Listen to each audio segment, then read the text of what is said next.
Hey, what is up, everybody? Welcome back to the Mash and Drum Whiskey Room on a Whiskey Wednesday night, on a very epic night of a lot of crazy stuff we're going to drink and try for the first time. I know everyone's eagerly anticipating my thoughts on the Jack Daniel's 14, and obviously we will get into that. But there are a lot of cool new bottles here we're going to be trying tonight. Just the samples keep coming in. It's the time of the year. A bunch of different things coming from different distillers. What is going on, chat? I missed you. It's been a week. It was a fun week last week. We'll tell you a little bit about that as we get into all these different samples. Let's see here. Joseph Yoon, BBC Cathedral French Oak equals Wild Turkey, Heaven Hill, and Jim Beam. Yeah, there's a lot of, it's an all Kentucky blend. So we will get into all that. Let's see. David Selby, Brad Tanica, that cathedral. Yeah, the cathedral, I got to tell you, the marketing on the cathedral is just gorgeous. I mean, they sent it in this custom like church, but like this cathedral box with the stained glass. Like, are you kidding me? This is beautiful. Opens up. The bottle was sitting in there. You got the nice stained glass. I mean, it was Bardstown Bourbon Company, man. Their marketing,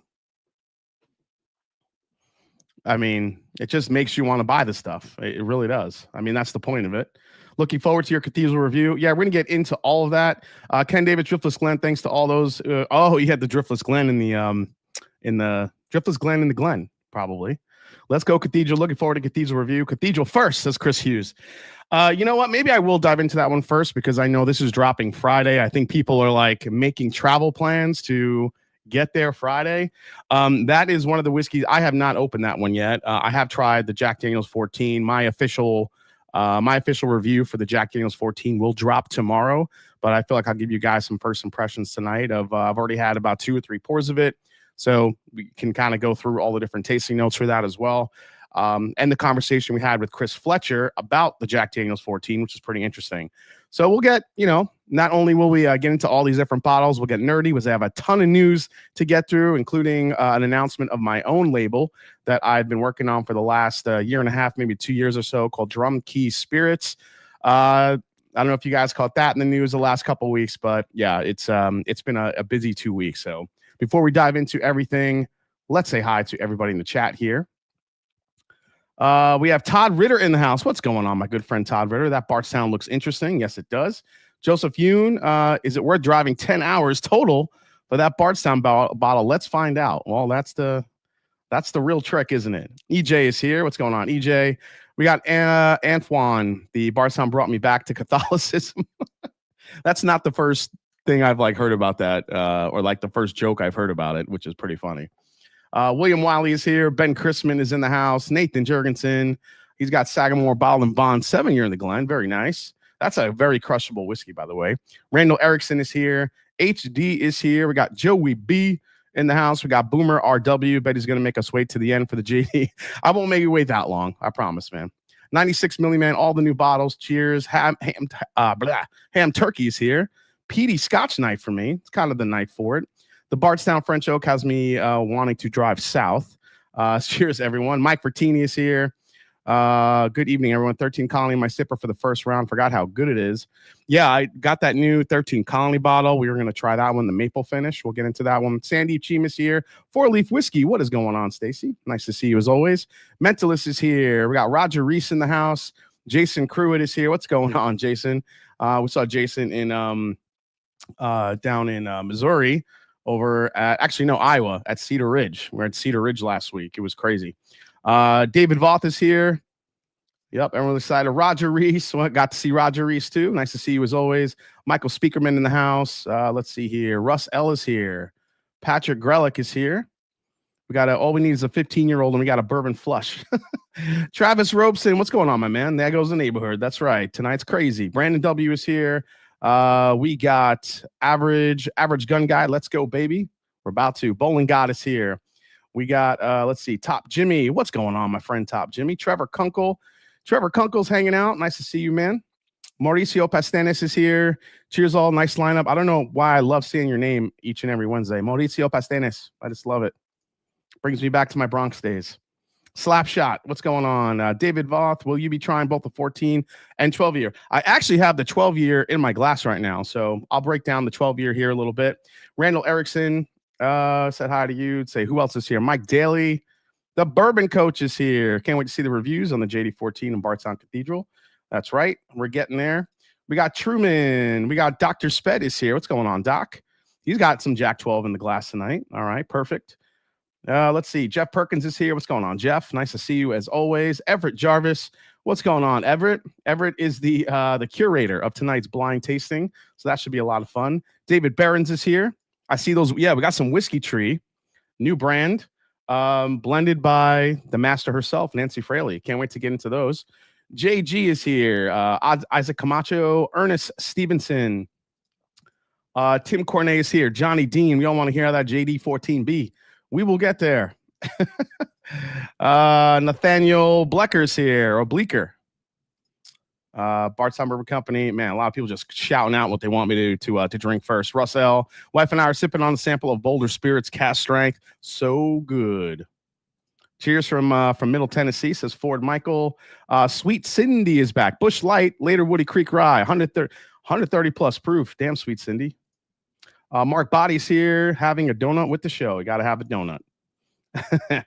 Let's see. Jose Sanchez, Anthony Locklear, Rare Breed is here, and a bunch more people coming in. I'm going to be here forever. Raging Irishman, I see you. Kirk C. Ben Christmas drinking some of that holiday Rickhouse wheat. That's a blend of both Rickhouses. Yeah, that's really, really cool. Really delicious blend. We'll get into that too. Whiskey Juices here as well. Let's get this bottle, $7.50 on secondary. Okay, I'm just gonna scroll to the bottom because Chris Hughes is still thinking about the Grinch. Am I still thinking about the Grinch, or you're still thinking about the Grinch? Water. I want to see you drink water. Oh yeah, I'll have some water here. You guys don't realize I drink about a gallon of water before I do my live streams every Wednesday. It's the only way to get through it without, falling off my chair, every 2 seconds. I mean, I have to. I mean, especially like for a night like tonight where we have a bunch of different samples, I want to be able to give you guys, coherent tasting notes and not, turn into sounding like Patrick Mahomes or something. Yeah, today we're gonna this is full of caramel, I think. Or just like straight up Kermit the Frog tasting notes. This is Kermit the Frog with a beautiful vanilla custard. So there you go. I was a big fan of Bardstown Bourbon Company. I'm very excited for this new distillery, Reserve Cathedral. Excited for tonight. Yeah, guys, Jason, I hear you weren't a fan of the JD. That's a shame. I'll message you to take care of that. Nice try, Trev. Okay. You sound like it. Yeah, that was a little, was that a little good Kermit? Yeah, I have a good Kermit. Yeah, the Bobcat, man, I feel like I had a better Patrick Mahomes. He sounds like a cross between Kermit the Frog and Fozzie Bear. That was like Patty Mahomes and Tom Waits. Yeah, I don't know what that was. I feel like I got to stick to the Kermit. The Kermit's better. Oh my God, screw the Grinch. We need Pat Mahomes on the countdown next year. Yeah, this is yeah, I got to work on that.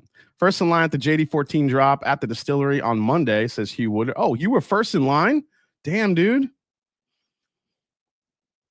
Have the red label 4 O's in the glass. The O. Everybody likes the O. Kind of sound like. Oh man, heard the packaging box in the JD14 was solid. Yeah, the sample box that we got was like, it was a giant wooden custom box. It looked like it was made from the Rick House. And when we opened it, now mind you, I did not expect to get a full bottle from Jack Daniels. Normally, we just get all of these. We just get the sample bottles, but they decided to send straight up full bottles of Jack Daniels 14. I could not believe it. So I was like, why is this box so big? And basically this is why, because they sent a full bottle. Now, I don't know if every single writer, influencer, whatever you want to call it, got a full bottle, but the fact that they sent this was pretty freaking amazing. Did not expect this. I was waiting for my little sample box with the 14 in here so I could do a quick review. And then lo and behold, there was a giant, about a 40-pound wooden box with a gold plate on the front that had a Jack Daniels kind of emblazoned on it. and opened it up, and I was like, "Are you freaking shitting me? This is crazy." So that usually doesn't happen with Jack Daniels or even Brown-Forman. Usually just get sample bottles. So the fact they sent this out, they really want to get people, pun intended, jacked up for this. So yeah, lots of them got a full bottle. Yeah, there you go. I mean, incredible, incredible. So all right, so first things first, let me taste through the Jack Daniel. We got a lot of stuff to get to tonight. Not only news, new labels, all these different bottles I got to go through too. So why not we just dive into the Jacks? Let's do this. Hey, Jason, will you be sampling the new Penelope Havana, the F Cancer bottle? I think I ordered the F. I did order the F Cancer bottle. It's not here though. So as soon as it comes, I will do it. How many bottles in the release? Aaron, if you're talking about the Jack Daniels 14, there's a little bit, I believe it was 24,000, a little bit over 24,000 bottles for the, I think everybody's saying 20, but when I was on with Chris Fletcher and he was kind of going through it and doing the math, he had said just a little bit over 20,000. He said it was about 24,000. So Jason, what's the proof on your JD 14? They are all 126.3. They're cast strength. They did that for good reason. We'll get into that too. Bourbon Jerk says, I just need one. I just might see it for $1 Brazilian. Yeah, maybe. Yep, 126.3. Yep, they said a little more than 4,000 cases. Yep, so it's about 24,000, give or take. Whiskey Juice says, nope, I heard 48,000 with 6,000 cases. Yeah, no, it's not. It's not that. All right, let's get into the 12-year. Now, the good thing about the 12-year here in 2025 is that it's a little bit of a call. Now, this is batch 3. It's a callback to batch 1. I don't know about you guys. I did not like batch 2 of JD12. I thought it lost that sweetness. You guys know I love butterscotch. I love toffee, and I feel like it lost it. It went a little bit more on the oak tannin, side of things, which wasn't completely bad. But when you give me butterscotch, you guys know that's my favorite tasting note, and then it leaves. I was a little pissed. But here in Jack Daniel's 12, now it's back. So let's get into here. Yeah, they don't need any extra hype.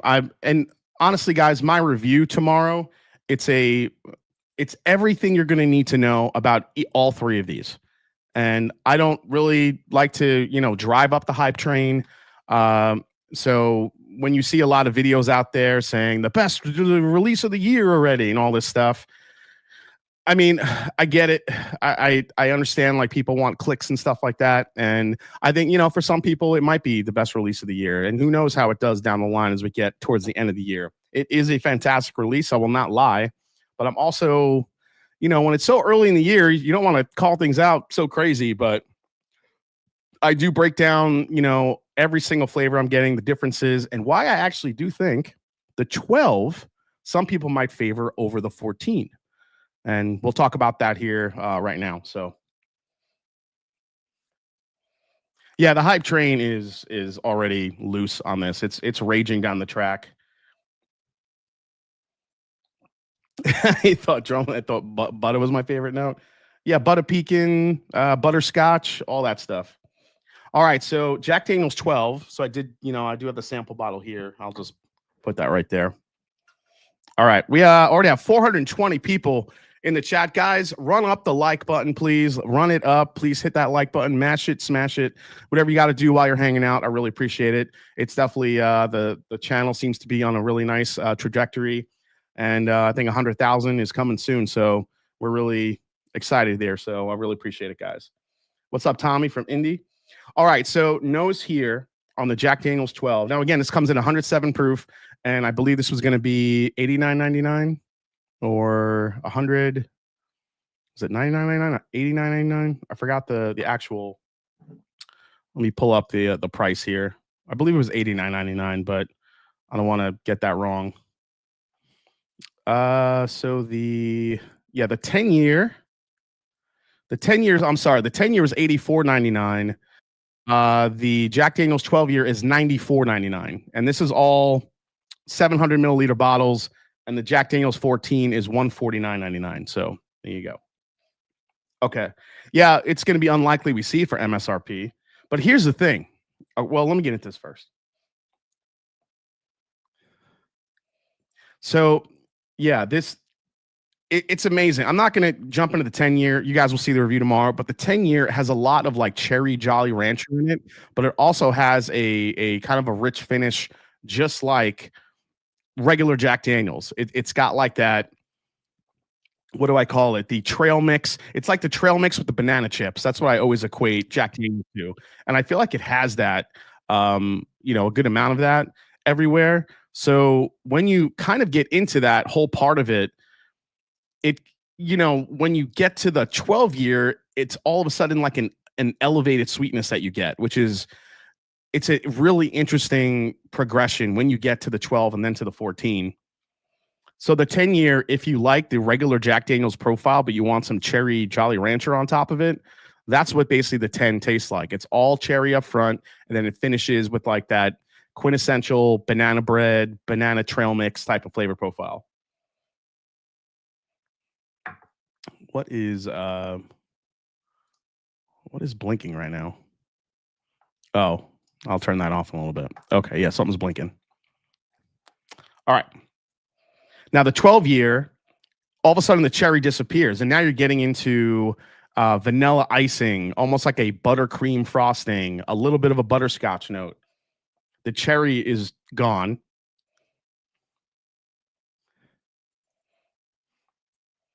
You still get like that warm banana bread, a lot of oak spice. But as you work your way through it, yeah, a lot of those typical Jack Daniels flavors come back. But the beauty of this one is how it transitions into those like buttery flavors. So let's give this one a go. And cheers, everybody. Thanks for being here tonight. Missed you guys last week. So this hits you right up front with that buttery, that toffee goodness. And then again, when it goes back, it's not so much of the banana trail mix. This is more of a banana bread. It's like more of a banana bread with maybe like walnuts in it.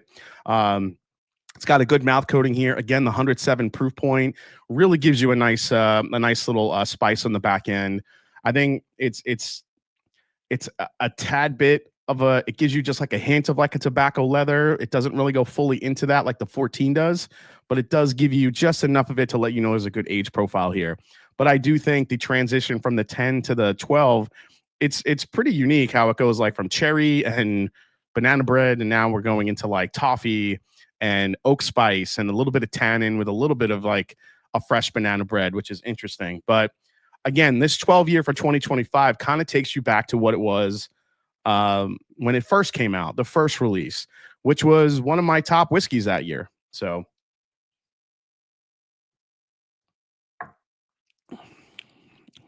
and this is why I think with so much attention on the 14, I think it's a good possibility that,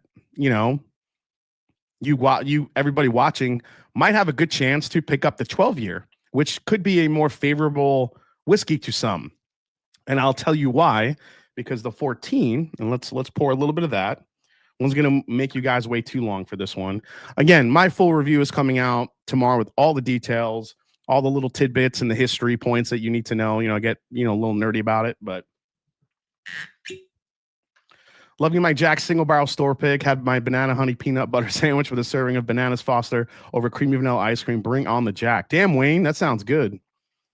A little old fashioned. Cheers again. Oh, snap. We got Bourbon Bill's here. All right. So let's pour a little bit of the 14. And I will say the color on the 14 is just gorgeous. It is dark. It is dense. Absolutely love it. Ben Singer with the first super chat of the night. He's paying the tater tax. Thank you so much, Ben. Appreciate it. You are the man. Thank you so much. We got 502 people watching, guys, tonight already here. Definitely give the like button a hit while you're hanging out, guys. I really appreciate it. Color is everything, along with age. Come on, Bourbon Bill. Don't be misleading everybody. All right, so let's get a glamour shot here of the beautiful Jack Daniel's 14. It's bottle cam time. Here we go.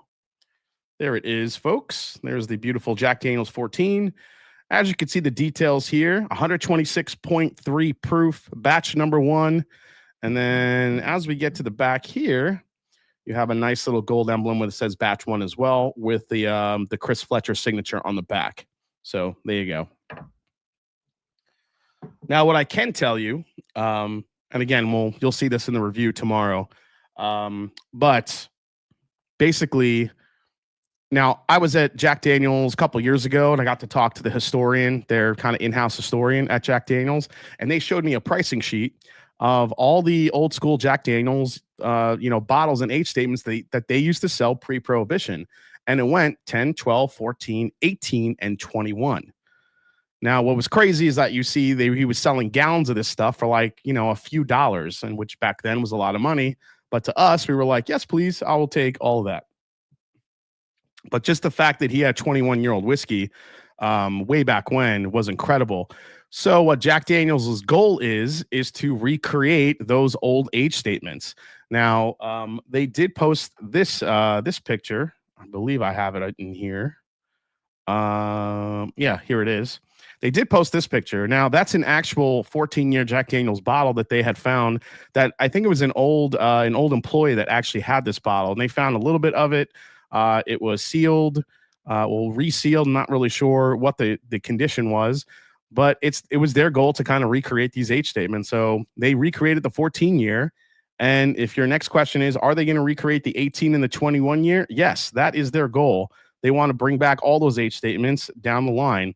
It's obviously a huge undertaking to try and recreate those ages because of angel share and just, modern weather conditions and what you're trying to do. So what Jack has been doing, kind of like Pappy Van Winkle and, any other high age whiskey that you hear about, starting to age it on the top floors, really kind of ramping up the wood sugars, the top, the hot part of the warehouse, and then bringing it down to the lower part where it's a lot cooler. You get a lot less evaporation, more alcohol.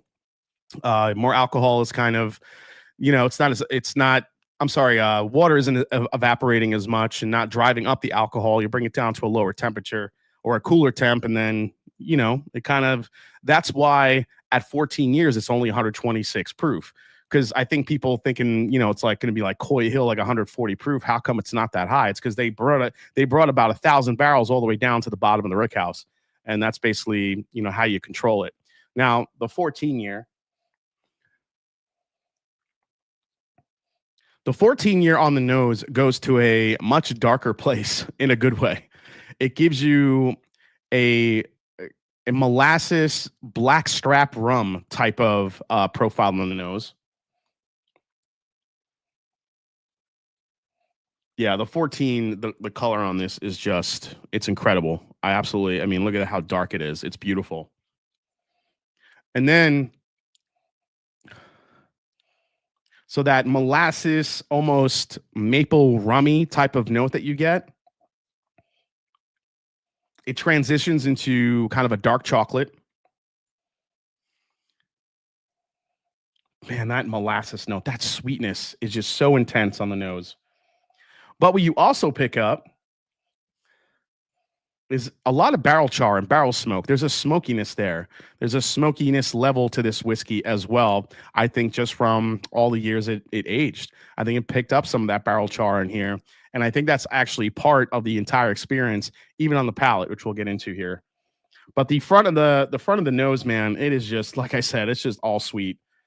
We were talking about the 10-year, you go from like a cherry to a butterscotchy here in the 12, and now you're into molasses. Like, what is 18 and 21 going to do? Like, is 18 going to stay sweet? Is it going to get over oaked? That's for Jack Daniel's to kind of worry about. Yeah, these are all the same mash bill. All the same mash bill, guys. All Lincoln County process. There's nothing tricky they did here. 80 corn, 12 barley, and 8 rye. That's the classic, Jack Daniel's, classic Jack Daniel's mash bill. All right, let's give it a trip. Give it a trip. Let's give it a sip. I was going to say give it a try or sip. My brain said trip.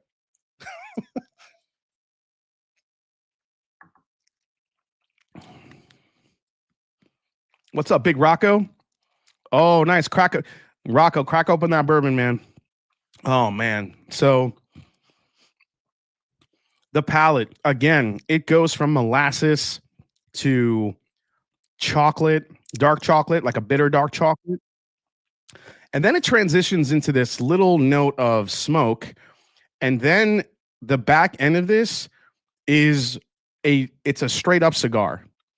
It is if you've ever smoked a spicy cigar, that's what you get on the back end of this. You get tobacco, a little hint of leather, and it just takes off.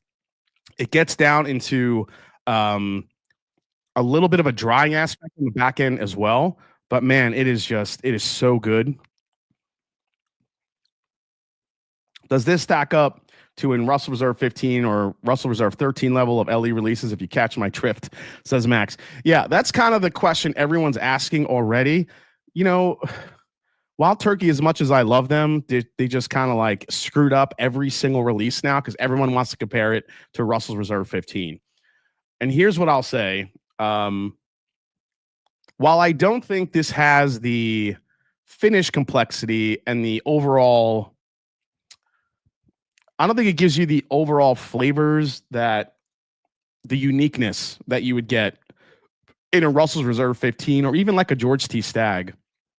I do think for some folks,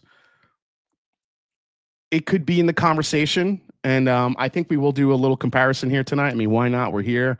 Let's do it. I will compare it here in a little bit to Russell's 15, and we'll see how it stacks up. Top Jimmy gifting 10 friggin' Mash and Drum memberships. You are welcome. Thank you so much, Top Jimmy. Appreciate you, man. Will you do a JD pick this year? Yes, Jeep man. We're actually in the process of looking at dates to get down to Jack Daniels. I think it's going to be in July. We'll get down there. So that might be hot that time of year, but we'll see. Joseph Browser's here. If I can only get one, Coy Hill or a 14 year. That's the so that's the other thing. I think the Coy Hill is kind of an unfair. It's just kind of an unfair comparison. I mean, you're talking about 140 proof of like brunt force. And, you know, I get that part of it, guys, but not everybody wants to. This is kind of like comparing, again, you're talking about hazmat versus something that tried to be gently, you know, aged. And, you know, I think for most people in that aspect, the Coy Hill is going to win.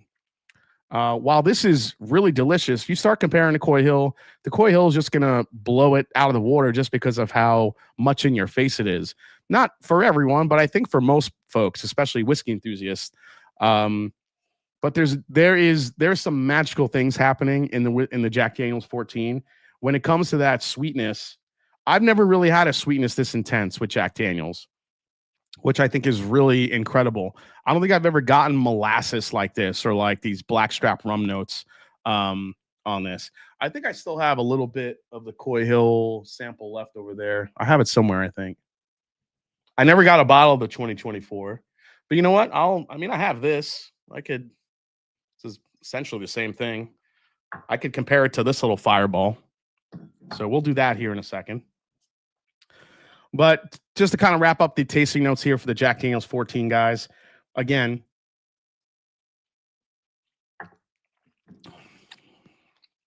the front of the palate is incredibly sweet. It kind of reminds you more of a George T. Stagg than it does a Russell's 15 because of that just really, really elevated sweetness. Because of like the molasses and the deep brown sugars and the little bit of chocolate you get. It doesn't have the cherry that most George T. Stagg does, but it does have that elevated sweetness element that people love.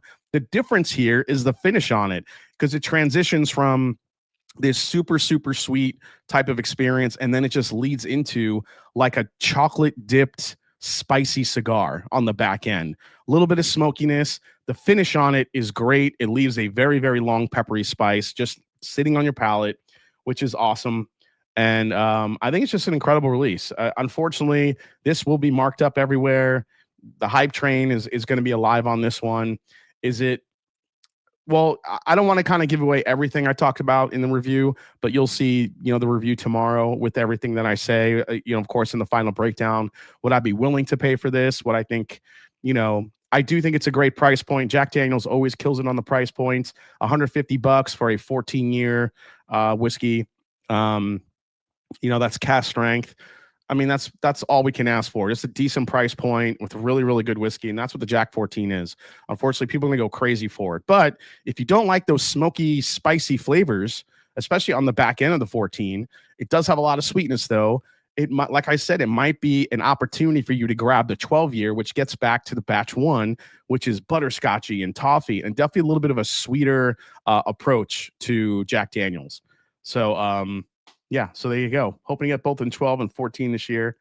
Kenneth had a question. He said a good question, Kenneth.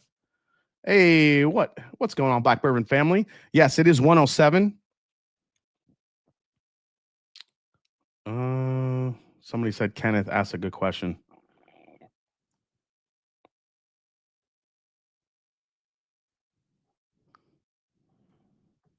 Did I miss the question? Maybe I did. Sorry. Okay, hoping to get both. Let's see here. Oh, JD14 or PFG. Oh, that's a good one. That's a good one. Jason, I know this is about the JD14, but I'm super excited for the toasted release that appears to be a shelf at 100 proof, like the 2019 Heritage Barrel. Yes, if you guys missed that part, and we can get into showing that. Jack Daniels did drop a few cool new releases on the TTB. So we did see the Jack Daniels Single Barrel Tennessee Rye Whiskey. That is going to be the 2025 special release, barrel entry proof, which looks really, really cool. But this is the one that Travis is talking about, the Single Barrel Heritage Barrel, which is it's exclusively toasted. It's a 100 proof, exclusively toasted barrel, a modern interpretation of the earliest barrel making process featuring handcrafted, heavily toasted, and low char barrels. And as you can see, there's the strap that's going to go on top of the cork there, the Heritage Barrel, and it looks pretty cool. So already Jack Daniels looking to make some big splashes here in 2025 with some of these releases. This Tennessee Rye Whiskey, it's just basically a different take on a different rick house. So I'm looking forward to that one. So again, just Jack Daniels. I mean, who knows? Maybe this is the year of Jack Daniels, and Jack Daniels just kills it with all these releases. But looking very much forward to that. Is RR coming out with anything over 12-year this year? Russell's Reserve. Russell's Reserve is releasing the 13 years this year. You're getting a spring and a fall batch of the Russell's Reserve for this year from Wild Turkey. No 15. There's no 15 releasing, as we learned from Bruce Russell, but we are getting 2 13-year releases this year. So, all right. JD14 or C923, basically same age. Man, you guys are throwing out all the good comparisons right now. Is Railroad coming out with any whiskey habit? Railroad? I hated JD forever. Now I can't get enough, says Reniculous. Every year is the year of JD, my friend, says Nashville Mech. I like that. All right. Let's put the 12 aside. Let's get into... See, I knew you guys were going to want me to compare stuff, so I'm glad I brought some extra glasses down here. Oh my God, the color on the Coy Hill is insane. Can we assume single rick house will be at least 10 years? At least. They're usually about 10 years old. I don't know what this year's is going to be, but we'll see. All right. Coy Hill on the nose.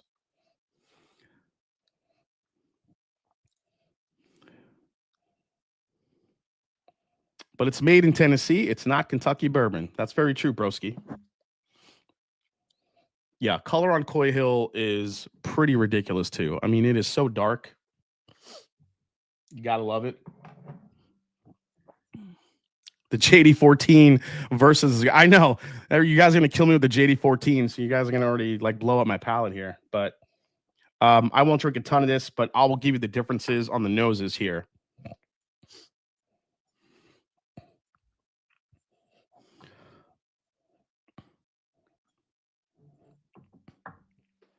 So here's the big difference. You get more of the age on the 14 year. There's definitely a bigger age difference here. I feel like you get a lot more sweet oak in the JD14, and plus that molasses note is just so incredible. Now the Coy Hill has a lot of sweetness, but it's mainly a lot of brown sugar and like brunt force oak that you get. Bruce told me last week at our pick that all Russells starting next month will be 7 years, just getting to 8-year barrels for the rest of the year. And this year's single Rick is damn near hazmat. Holy shit, Dano. That's crazy. JD14 versus 2020. GTS. Oh my God. That's a 9-year versus a 14-year. Yeah. And again, we already saw the big jump in difference from just from 2 years with Jack Daniels, and I think you could kind of smell it here. While the Coy Hill again has like that really beautiful caramelized sugar, almost like bananas Foster-esque, like brown sugar with the toasted banana in it.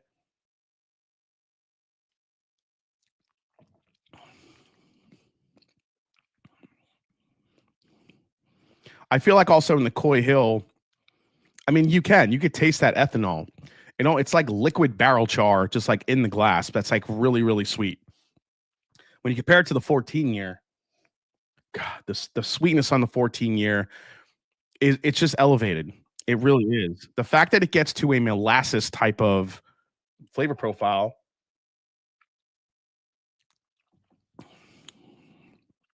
Yeah, and coming off of that, the JD14 is damn near smooth.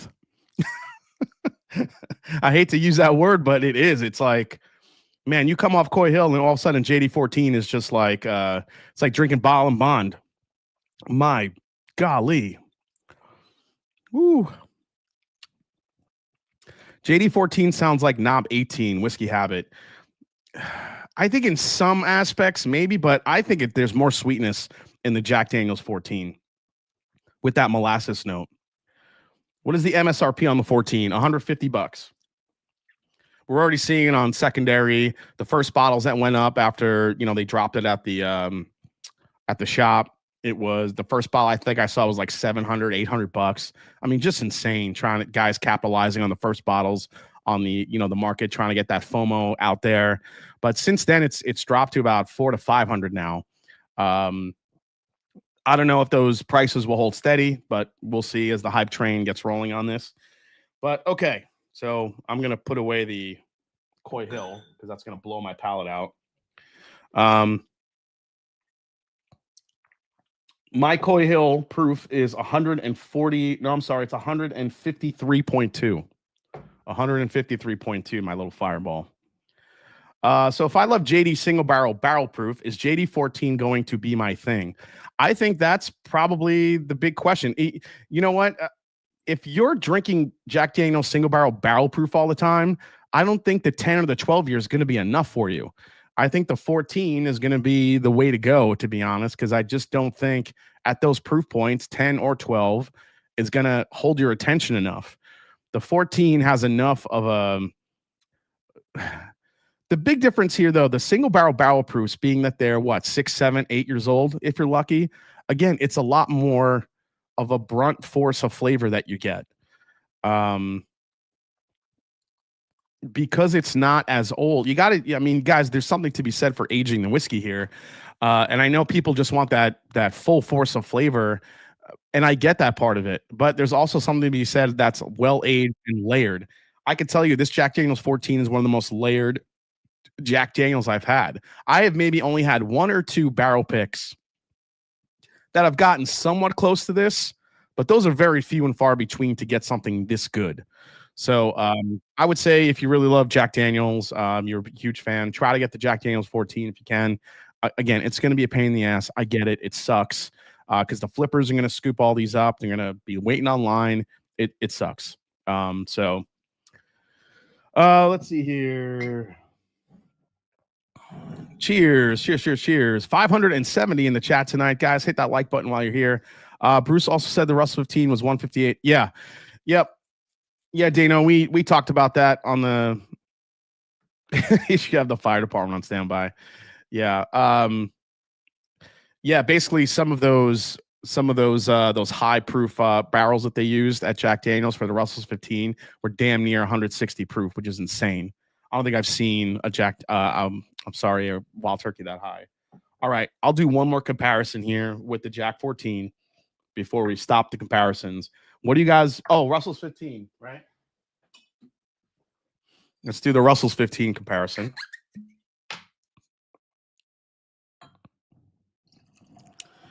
Trying to drink my Russell's 15 sparingly. I have one backup of this, but I love this whiskey.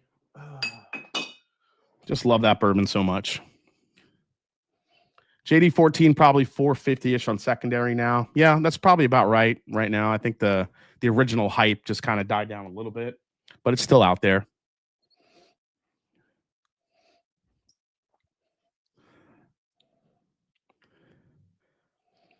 Yeah, Nashville Mac, you're completely right. If you drink those high proof Jack Daniel's single barrel proofs and buy a JD 10 to 12 expecting that, you're going to be disappointed. Exactly.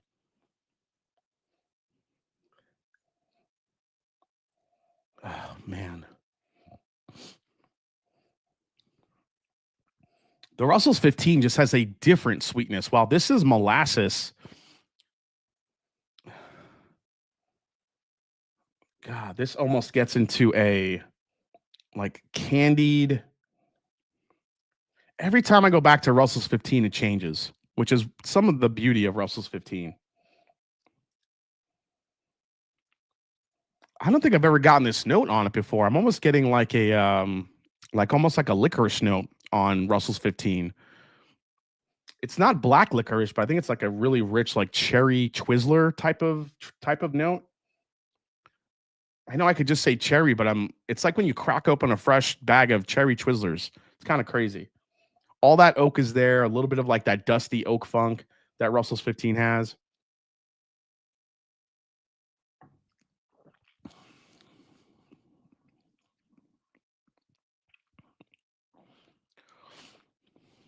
Yeah, I tell you what, Russell's 15, it's just such a unique experience compared to the Jack Daniel's 14. I think can hang a little bit with the elevated sweetness, but I don't think it's going to take it over Russell's 15.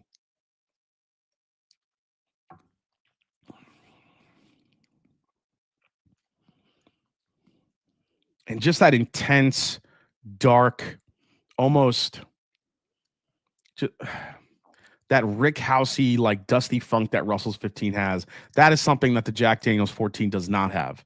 What the Jack Daniel's 14 does have is that molasses, again, into that spicy cigar, dark chocolate type of note. But I think Russell's Reserve 15 is just more of a unique profile. Now, remember, Russell's Reserve 15 retail was $250. Jack Daniel's 14 is $150. So for $100 less, I'm not saying Russell's 15 to me is better than Jack 14. I don't think it's that close. But I think for some, Jack Daniel's 14 could be in the conversation between a Russell's Reserve 15 and maybe a couple of those other high age statements that you get. I don't think it's quite there, but it is impressive to taste a Jack Daniel's 14 at that proof point, which is pretty crazy. At that age statement, I should say. So there you go. I think it would stack up more against Russell Reserve 13. I think you're right, Max. I think it would probably hang a little bit easier with Russell's 13 than the 15. But Russell's 15, man, it's just so plummy and raisiny and dark and cherry, and then it gets into oaky and funky, and it just every cool flavor you love in bourbon, I feel like Russell's 15 has just wrapped in the bottle. It's so good. 2023 was M10 23A, 24 was Russell 15, and 2025 will be, says Spiteful Bum. Oh yeah, purple. Yeah, kind of purpley. Russell 15 just takes your mouth on a crazy journey. Yeah, and Matt's Palace, to your point, I just feel like every time I go back to it, it changes. And that's really the cool part. I don't really see that happening with the Jack Daniel's 14, but I think if you're a Jack fan, Jack Daniel's 14 is just it's gonna blow your mind. So good stuff.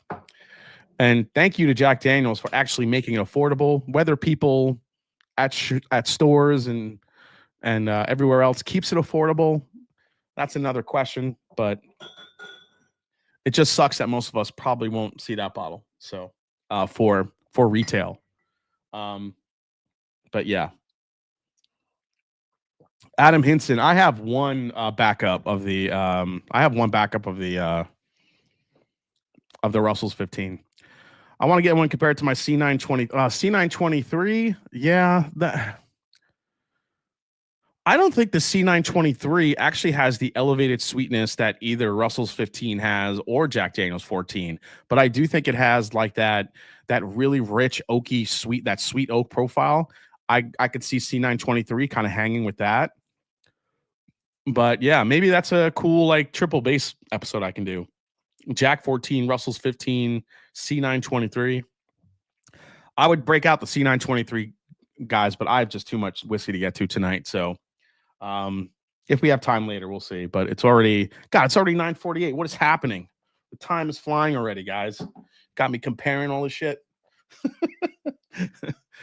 GTA. Yeah, I don't think I like Russell's Reserve 15 over GTS. I mean, I don't know if it would be close to GTS, to be honest, either. All right. Since we went a little bit of high proof, anybody get this bottle? This is the Woodford Reserve Chocolate Whisper Redux. This just dropped last week, 2025. Now, the reason why people went apeshit for this is the proof point. Look at the proof point on that. 69.7% ABV. I mean, we haven't seen anything that high from Woodford Reserve ever. Have we? And this is the funny thing about this bottle is that this was dropped at the distillery and then people were immediately throwing it up on secondary, not realizing that you could just go online and buy it for retail. People had this thing on secondary for like $250, all this stuff. The Master Drum, is this the Woodford Double Oak to cast strength we've always wanted? No, this is the Chocolate Redux, or the Chocolate Whisper, which just sounds dirty. I don't know. Misprint, it's really 80 proof, JJ, you jerk. What would you pay for Russell's 15 on secondary? I don't think you're going to find a Russell's 15 now on secondary anything under $400. If it's under 400 at this point, I'd be surprised. So, I mean, 400 might be my max. But if I could try to get one for like 300, well, no, I'm probably not going to get it for that price. Probably 400 would be my max. All right. So the story goes on the Woodford Reserve. Well, I actually do have the press release here for it, so we could kind of work through this here quickly, because it did drop last week. Woodford Reserve just dropped its highest proof bourbon ever. So it is the highest proof ever. Unveiled on Thursday, its highest proof bourbon ever. The latest member of the brand's distillery. The bourbon is named, I can't even say this shit, Chocolate Whisper Redux. And it clocks in at a whopping 139.4 proof, just shy of hazmat. It's exciting to see how Chocolate Whisper Redux evolved since its initial release. A longer barrel age has enhanced its bold flavor notes while preserving the long finish. So this is also 12 years old. This is a 12-year-old whiskey that is almost hazmat from Woodford Reserve. It's like they've been listening to us finally. Like, this is what we want. Dude, this smells like straight up chocolate cake, and it's just sitting here in the glass. I could smell it. So this dropped at 9 a.m. last week. Suggested retail price. These are $100 for a $100 for a 375, as you could see. Yet the most striking component of this whiskey is not the age, but its high proof. It's 140 proof or higher, considered hazmat proof simply because they're considered hazardous. Thought this latest offering is just in December, the bourbon brand dropped the bespoke chocolate bar celebrating the popular cocktail, the old fashioned.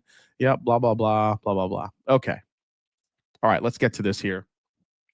So the story behind this a little bit, and just kind of by chance, I was at Woodford Reserve back in 2018, 2019, I think it was. Elizabeth McCall was still the assistant master distiller at the time. And she told us a story how they did their chocolate, was it like a chocolate malt release that they were doing? I forgot what it was. They were doing that chocolate release for their regular Woodford Reserve,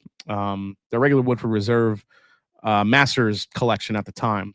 And basically what happened is that once they did that one with the chocolate malted barley, there was residual chocolate whispers in the in the pipes and everything, in the everything that they run to the pot still, just left in the stills. There was a residual chocolate whisper in there. So when the distillate came out, the white dog, and they were tasting, like, what the hell's going on with this stuff? Why does it taste so chocolatey? Now, this was the bourbon. So basically what they did was they decided to keep it in the rick house and see what would happen. That's where we saw the first chocolate whisper come out at the regular 90.4 proof that was released, also in the Masters collection. And now it looks like they just let these things cook, and now it's up to 12 years old and release them at hazmat. So this is kind of, that's why they're calling it the Redux. And that's basically what happened, how this almost accidental whiskey was born.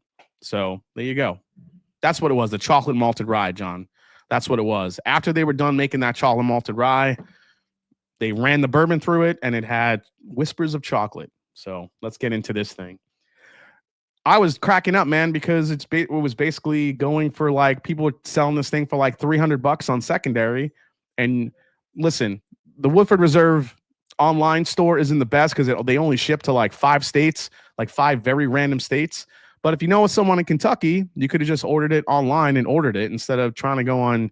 These bottles were still available on the website, even while people were trying to sell it on secondary for like $600. It was crazy. Chocolate salty balls, Lucas Oppenheer. Just did a tasting with Josh Hatton, the founder of Single Cask Nation. I asked him how he was able to source and bottle with the name Wild Turkey for 8 years. He said he had a friend at Campari. Oh, that's interesting. Love Single Cask Nation, by the way. Gotta love Happy Accidents, and paid $25 shipping. That's right. The shipping wasn't cheap, but I got one for retail. All right, so on the nose, whoo, that is a spicy meatball.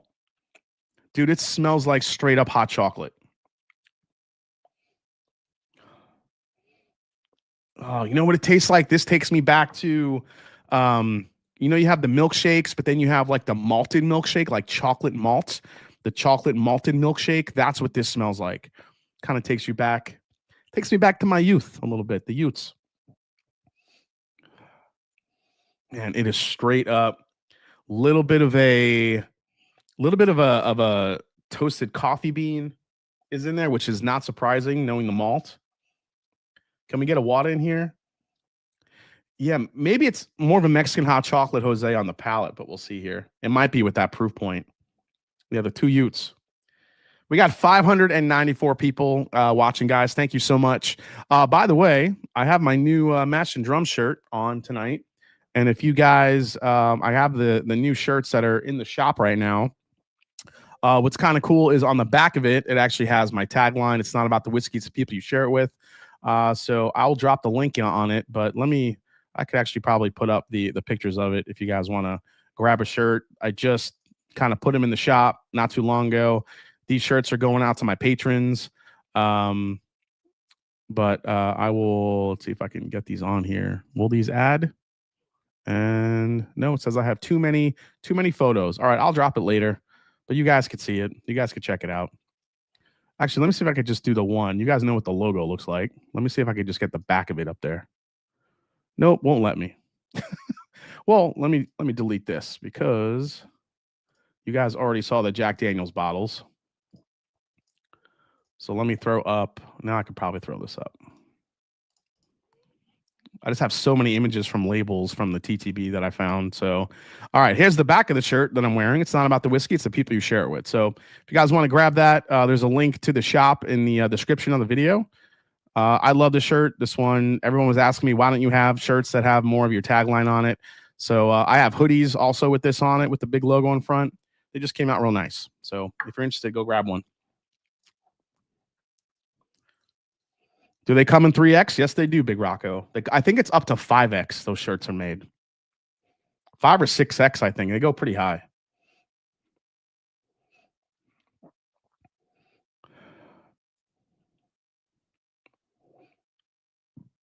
Yeah, it's malty. It's chocolatey. It's toasted oaky. Definitely get the toasted notes in here. Yeah, no, Jeff. I'm not looking for people making out on the website. Not like the Oakley website. Just young people making out on the river, not even drinking anything. They're just making out. Has everything to do with bourbon. Such a weird website.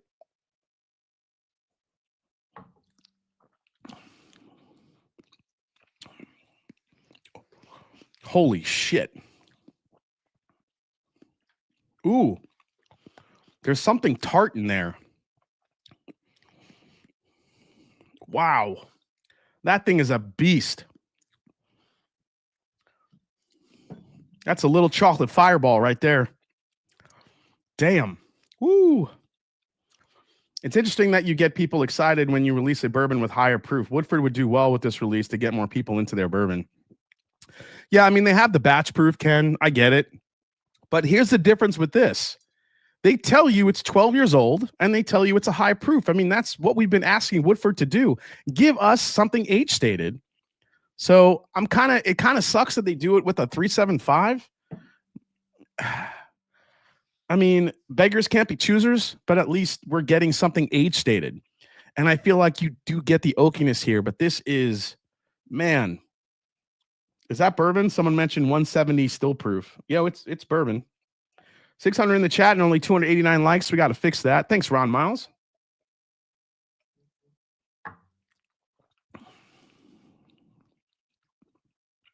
Yeah, it's chocolatey, it's malty, it's slightly drying on the back end because of that high proof, but there is something tart in here as well, almost like a pomegranate. There's something either tart or sour that's kind of bouncing out as well right in the mid palate, which is interesting.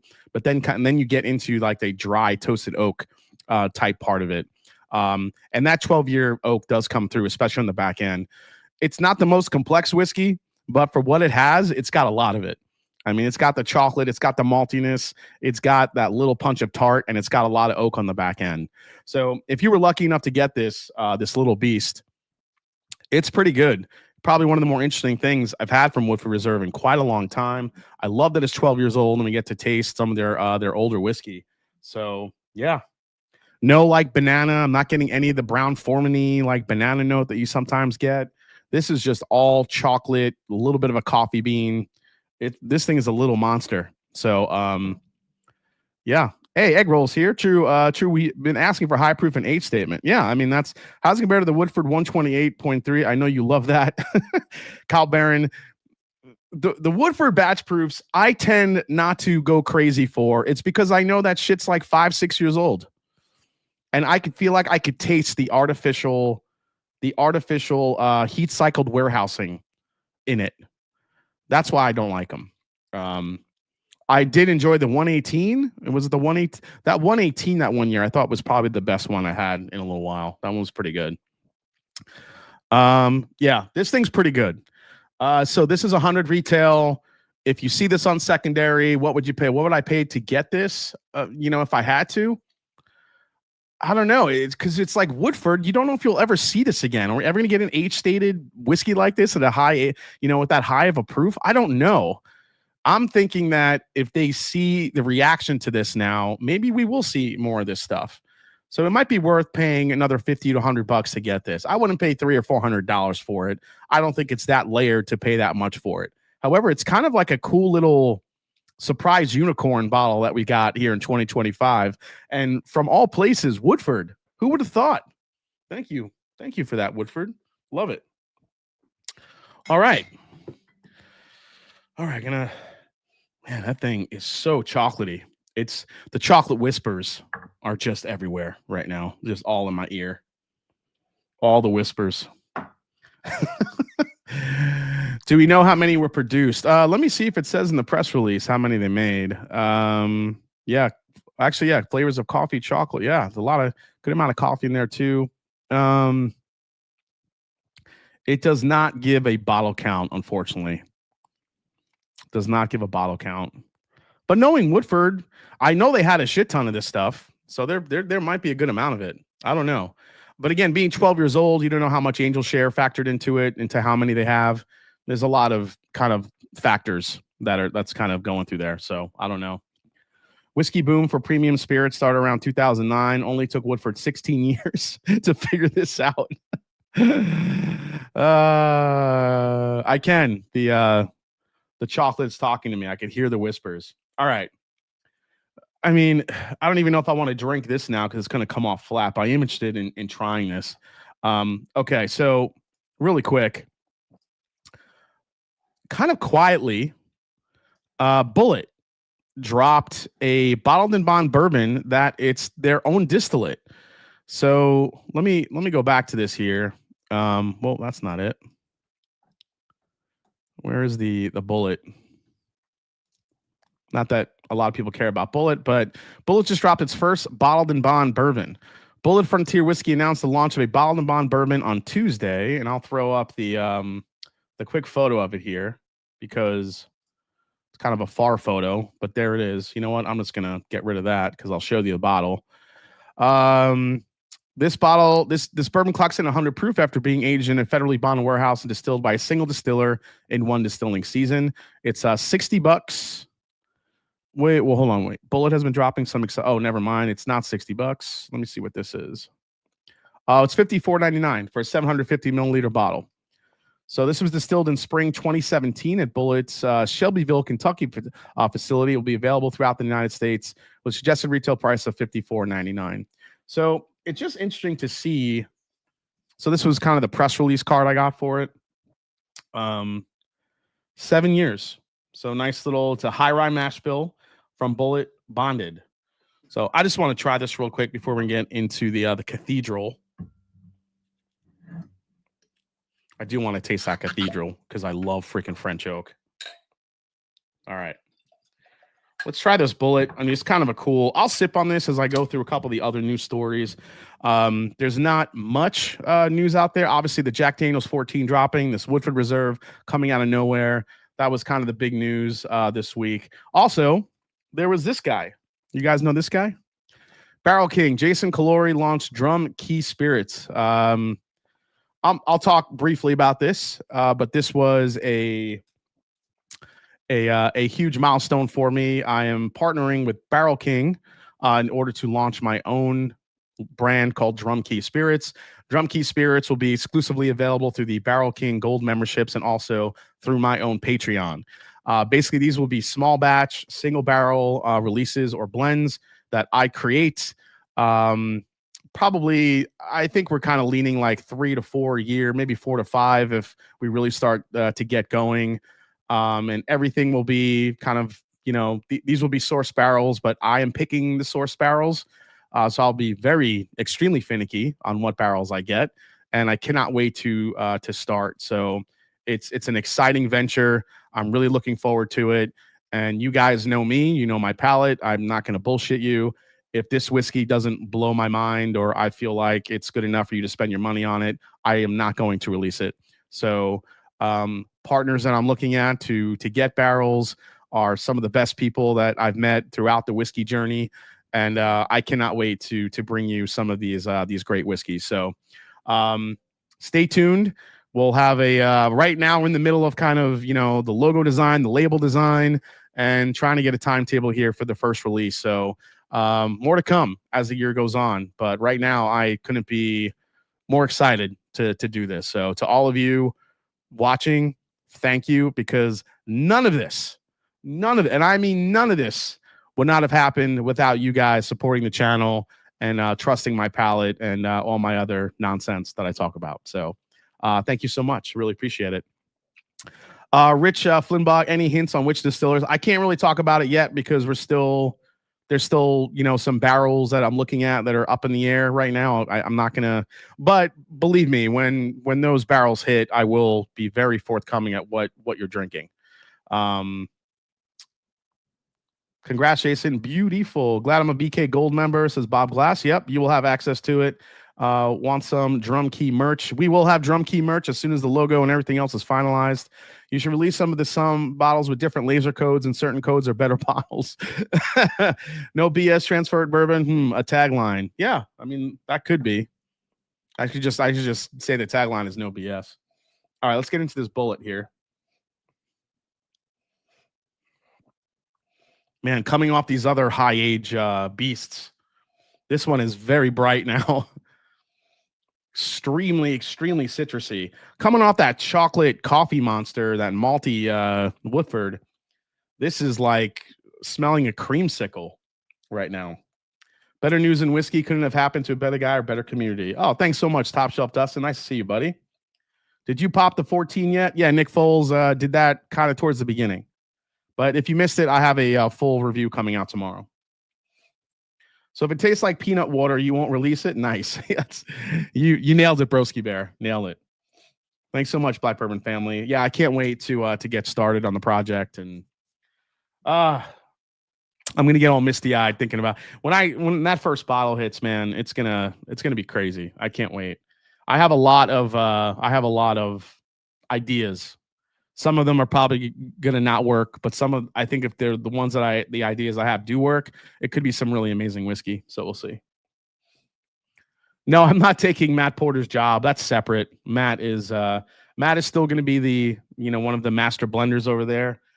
Matt, may help me with some blends. I don't know. We may have to collaborate on that sense, because when you blend, you get kind of too close to a project. Nancy Fraley's talked about this. You get too close to a project, and then all of a sudden you're not really feel like you're tasting it anymore with a fresh set of taste buds, or you put a fresh set of eyes on it, a fresh palate, and you see what they think. I will definitely get some input from Matt too, but also Jared over there at Barrel King. Not only is an amazing family, but he's also a very talented blender. So I have a great support system there as well. So I have designs to make some crazy shit. So we'll see. JE with a $9.99 super chat. As a lifelong entrepreneur, I'm really excited for you. Nothing I appreciate more than someone who merges a passion and a willingness to grind to turn it into an opportunity. Cheers to that. JE, dude, means a lot. Thank you so much, man. Sadly, Match and Journey won't count to getting your bottles, right?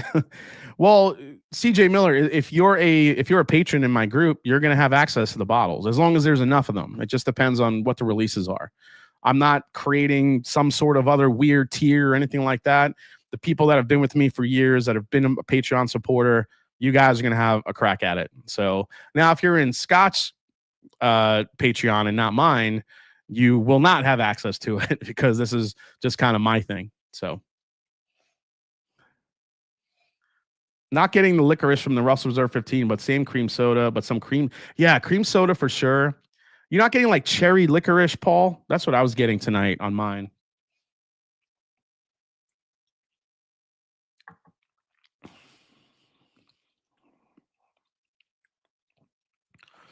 Wow, the Bullet. This is going to be weird, because the only person I know that likes these are my mother. That's right, Mary Calori. If she's watching, hi, Mom. My mom likes, the Hostess cupcakes with the cream filling, and everything goes back to Hostess cupcakes as cereal. I know, it's ridiculous. Anyway, the Hostess cupcakes that have like the chocolate icing, and they have the 11, or I know there's like a distinct number of swirls on top. It's like 11 or 12 swirls that are on top of the cake. And then there's the cream filling. There's an orange version of that, where it's an orange cake with the orange icing, the swirls, and the cream filling. And I feel like my mom's the only person who loves those things. And I remember like having them growing up, because sometimes she had them. And this tastes like that. It's like a whipped fresh cream with orange, a little bit of spice. There's like a very, very short twinge of oak, but that's what you get in here. It tastes like those orange Hostess cakes. Yeah, Kenneth Rathburn.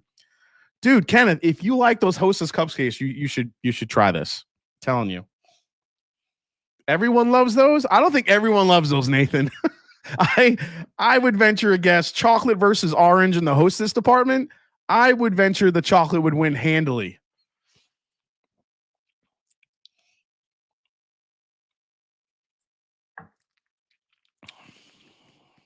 Yeah, the proof point is nice, but it's very citrusy to me. It's very orangey. And I feel like that vanilla cream right on the back end just comes through on the very end.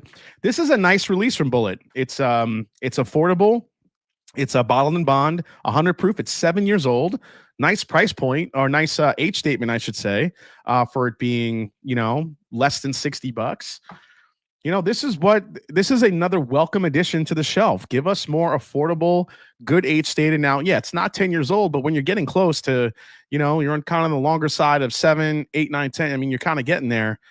This is a nice age stated whiskey. Macerated orange on PX Sherry is a nice flavor. Oh, yes, it is. Yes, it is corn and whiskey. See, I like chocolate orange slices too, Nick Foles. I am all about that. But this doesn't really have chocolate. It's more just vanilla icing and orange. If it tastes like whipped orange bang, I'm gonna go for it. Says Cajun Azaria. Whipped orange bang. I don't know what that is, but that sounds incredible.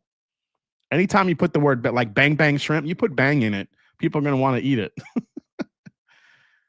It's not 10, but it's 100 proof. Yeah, it's 100 proof.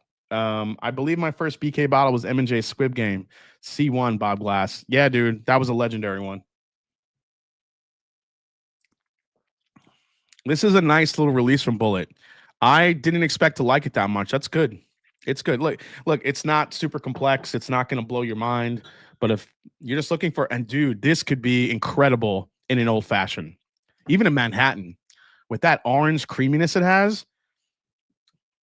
Bullet, I really feel like, is always looking at the bar as well. So they put this on the bar. They start making some cocktails with it with a little bit of a higher proof. I think they got something here. This is good. Bang Bang, we're still talking about whiskey. That's right. We're still talking about whiskey. All right. Let's get to it because I can't wait anymore. The Bardstown Cathedral French oak finish. Look at this beauty. Look at the darkness. Look at that. You can't even see through that shit. Look at it. Oh, my God. Oh, yeah. Cathedral French oak barrel finish. All right. Let me get into the details of this one because it's there's obviously a lot of shit going on with this. So yeah, we're about to go to church, guys. Take me to church. What was that song? Reminds me of that one. Yeah, embrace the darkness. What was the Charlie Murphy when he said when they were hanging out with what's his name? Rick James. He used to call him Darkness. Darkness. That was one of the best friggin' shows ever. Oh my God. I miss Chappelle Show. All right, let me go to believe I have the full thing here. Let's see here.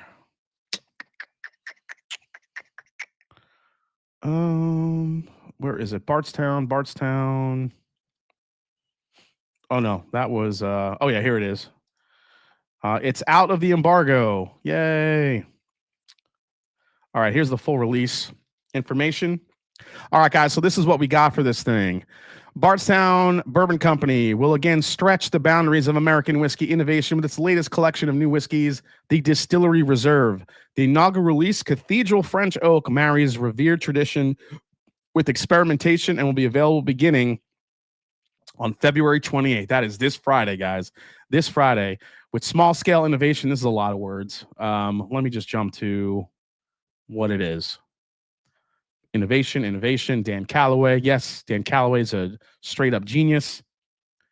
Cathedral French Oak is a study in old whiskey, old wood, and long finishing. Distillery Reserve will commence with Cathedral French Oak, a whiskey with a story as rich and complex as its flavor profile. This blend of 100% Kentucky bourbons aged between 9 and 18 years was finished for 14 months in barrels made of 300-year-old French oak from the legendary Bercé forest in the Loire Valley. Loire Valley. These French words, I got to learn French.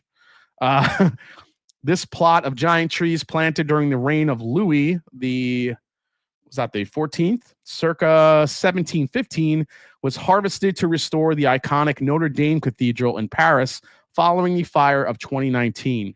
Their intricate grain and unparalleled density, strong enough to restore the cathedral's famed spire, infuse the whiskey with character as profound as the history they represent. The resulting union presents no, I don't want to read tasting notes because I want to try it myself. 375 milliliter bottles, 110.1 proof, and price $99.99. So that's what you guys want to know, and there it is. I cannot wait to taste this. I've been salivating. America, or should I say France? No, I'm not freaking rooting for France. Screw that. Oh, baby. Oh, baby. Okay. You know what? Being it's French oak likes a little love. It needs to air out a little bit. So while that's airing out for a little second, let me see if I have any other news stories besides my stupid face online. Actually, let's get to the TTB labels. There is so many things coming out from Driftless Glen. Driftless Glen, my club, the Master Journey Whiskey Club, along with Scott. We just released 2 Driftless Glen picks, the Fruity Pebble Spice and the and Fred's Old Fashioned Donut, which is a bourbon and a rye, respectively, and they are absolutely incredible. The stuff that Driftless Glen is putting out, I'm telling you, if you guys haven't tried Driftless Glen yet, you're missing out on some incredible whiskey. So these are all new labels that they threw on the TTB. I was like going crazy every time I was scrolling, and I just kept seeing more and more of these. So these are all distillery, what are they calling? The exclusive series. So this is the first one, bourbon whiskey finished in a cream sherry cask. They have a 10-year bourbon coming out. That's right. It's about that time for them to hit 10 years. I think we talked about this this year when we were doing the picks. And I think we're going to have our hands on a 10-year barrel next year, or maybe this year. Cannot wait. Exclusive series rye whiskey finished in a Pinot Meunier cask. I'm sure that's some sort of wine. Bourbon whiskey finished in a Tokai cask. Bourbon whiskey finished in an Oloroso sherry cask. A 10-year-old rye whiskey. That thing is going to be incredible. Listen, I know you guys probably like bourbon over rye, but Driftless Glen's rye whiskeys, I think I like more than the bourbon. The rye whiskeys are just so layered in fruit flavors. They're crazy. And another exclusive series, a rye whiskey finished in a Sauternes cask. I also think there was a tequila finished one. They just kept going. There's so many different exclusive series coming out. I don't know anything about the rollout of these. Are these just going to be at the distillery or whatnot? So keep an eye out for those if you're a fan of Driftless Glen. Also, Charter Oak is bringing out Finest Oak, select oak barrels. I don't know what that means. So I pulled up the back label. And it said in 1874, Adam and Ben something created the new, now famous Old Charter whiskey brand, named in honor of arguably the most well-known white oak tree in America. Old Charter oak symbolizes the pivotal role that that barrels play in the making. Okay, yeah, blah blah blah. Yeah, I'm not even gonna attempt to read all this, but yeah, fine oak. There you go, finest oak. It's not just regular oak. It's not even fine oak. It's not even good oak. It's the finest oak. So if you can get that, go for it. It's because it's the finest. It's the finest oak. Yellowstone is coming out with their 10-year age-stated whiskey here. This is going to be their LE here in 2025. It's a 10-year-old expression, which is probably just going to basically be Beam 105 proof, it looks like. I'm not sure if that's the actual proof point, but 10-year age-stated whiskey. So we'll see. It might be kind of nice to try a 10-year-old expression from Yellowstone without a finish on it. You guys can thank me for this one because I feel like I willed this into existence. Remember when I made this bottle? I made the fake bottle, and you guys thought it was real? The Elijah Craig barrel proof. This bottle I mocked up probably 3 years ago. I said, this is a bottle I want to see. I want to see Elijah Craig barrel proof, but I want to see a barrel proof rye. Well, guess what? We're getting it. This just popped up on the TTB. There it is. Elijah Craig barrel proof Kentucky straight rye whiskey. There's the bottom label. It doesn't look far off from what I made. So I'm just saying, I think I willed this shit into existence. So you're welcome. 130.6 proof. Now, we don't know if these are just going to be picks only or are they actually releasing these, but with the batch number there with B525, this could be maybe a 2 times a year type release, kind of like the Bernheim. We'll see as we go forward, but I just want to say you're welcome. You're welcome. That's right. I'm making it. I will that shit into existence. The Yellowstone, is it distilled in Indiana? What? I didn't catch that. Is it distilled in Indiana? Straight bourbon? I got to look on the back of it. I did not see that. Okay. So yeah, there it is. You're welcome. Barrel proof rye hitting the shelves or the picks or something soon. There you go. All right. Next up, Old Forester. High Angel Share Rye. Now, we've had the High Angel Share Bourbon, but now next up in the 117 series, the High Angel Share Rye Whiskey. This is batch number 1. It looks like this will be one of the future 117 series coming pretty soon to an Old Forester near you. Here's the thing about these 117 series. I love the ideas of these, but at some point, it's like, are you ever going to make any of those 117 series like an actual release? Like, honestly. Like, we've had the think about it. you have your standard 86, your 100 proof. You have you have your Whiskey Row series, 1910, 1924, the 10-year. But other than that, it's like everything else that Old Forester puts out is like a distillery release only, which I don't know. It's kind of frustrating. Like you'll never see a President's Choice on the shelf. You got to be at the right place at the right time to grab a President's Choice. These 117 series don't really make it out to the market, and some of them are really good. And you just kind of want to get your hands. You want your chance to get your hands on some of this shit. The barrel proof rye kind of drops here and there, but you don't really see a lot of that either. I just don't get it. It's like you just get the same Old Forester shit like all the time. And the only thing that you can get new is only at the distillery. I'm sorry, but it's frustrating. I understand the Old Forester history and everything. This is turning into a rant. I understand the Old Forester history and the connections to Louisville, Kentucky, being one of the original, one of the Prohibition licensed distillers. I get all that part. But my goodness gracious, give us something new. 1924 isn't going to do it for me anymore. Not at $115 for a 10-year, 100 proof bourbon. Sorry. I want these 117 series to come out in like bigger bottles and release it to the masses. Like, let's bring something new to the market. Damn it. I'm sick of your mediocre birthday bourbon. Let's go. Bring something new. Like, this sounds amazing. High Angel Share Rye, like that's probably going to be really delicious, but you can only get it at the distillery or on secondary markets. That sucks. Like, bring it out. Let us have it. Just saying. You guys agree? Preach. Old Far is out of touch. It's like Woodford, really, too. It's like only JD Brown-Forman get their shit together. Damn, I am sorry to interrupt, but that Ben Holiday Weed Rick House is awesome. Yes, it is, Rich. Oh, shit. Bang, bang. Yeah, yeah, like Jack Daniels, like I feel like listens to the market. Old Forester is like we released batch 2 of 1924. Yeah, okay. Thank you. I don't get it. Like, give us some new stuff. I don't care. Old folk can't make good whiskey 90% of the time. Says Kenneth Rathburn. I mean, come on, dude. Like, give us something else here. Okay. I'm not saying like be like Jim Beam where you're releasing shit every 10 minutes. But just give us something new already. Like, what the hell? What is happening? Okay. Last couple here, guys. Hardin's Creek. Look at these labels. Hardin's Creek. Now, remember how vintagey the Hardin's Creek labels look? Look at them now. This is an 11-year Kentucky Straight Bourbon Whiskey from Warehouse R. It looks like now Beam and their Hardin's Creek brand is kind of playing into this whole warehouse thing that that we've been seeing from Wild Turkey for a long time. But somebody definitely was on a mushroom when they made these labels. This is so different than what we've seen before. I wonder if the bottle shape's going to be different because it's not. These labels look taller.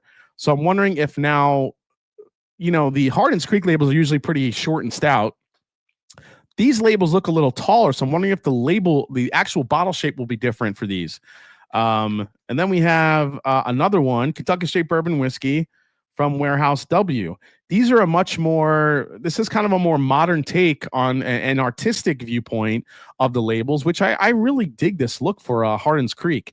It's very different. It's very fresh. Not really something we see a lot from Jim Beam. They tend to kind of go to more of the vintage style, which is interesting. So yeah. What do you guys say? What do you guys say on these? Yay or nay on these Hardin's Creeks? And lastly, I don't know if you guys saw this. Old Fitz, bottled and bond. It looks like this bottle will be coming out. This is a wheated bourbon, aged 7 years. And yeah, I'm telling you what, that bottle's going to be real pretty. But I think that whiskey is going to taste terrible. I'm sorry to say. I do not like young wheaters. A 7-year-old wheated bourbon, that doesn't do anything for me. What this bottle has going for it is the bottle. 100 proof 7-year wheated bourbon. Yeah. I think that whiskey is not going to be great at all, unfortunately. But prove me wrong. Get some 7-year short barrels in there or something a little bit more concentrated. I have never liked a wheated bourbon that's been under like 9 years old, 10 years old. I mean, Even the Old Fitz 11-year was mediocre. So now we're going to have a 7-year. I don't see it. I don't see it. Larceny is a young weeder. I get it, but you also have Larceny barrel proof, and that's 6 to 8. And now you're talking about 100 and 125 going into the. I don't know. I feel like Old Fitz and Larceny are very different profiles, and I just don't see it. Anytime I've had one of those younger Old Fitzes, just doesn't do it for me. Yeah, again, you guys keep talking about foolproof. You're comparing a 114 proof foolproof whiskey with nothing added to a 100 proof wheated bourbon that's young. So I know like the proof point on something like that will make a huge difference in anybody's eyes. I just don't think they know bourbon guys will buy anything if the label is new. Yeah, that's true. I don't know. Jason, what is your favorite Bardstown release to date? It is still the GOAT, the Chateau de la Baude Batch 1. That is the GOAT of all Bardstown Bourbon Company special releases. It's the GOAT.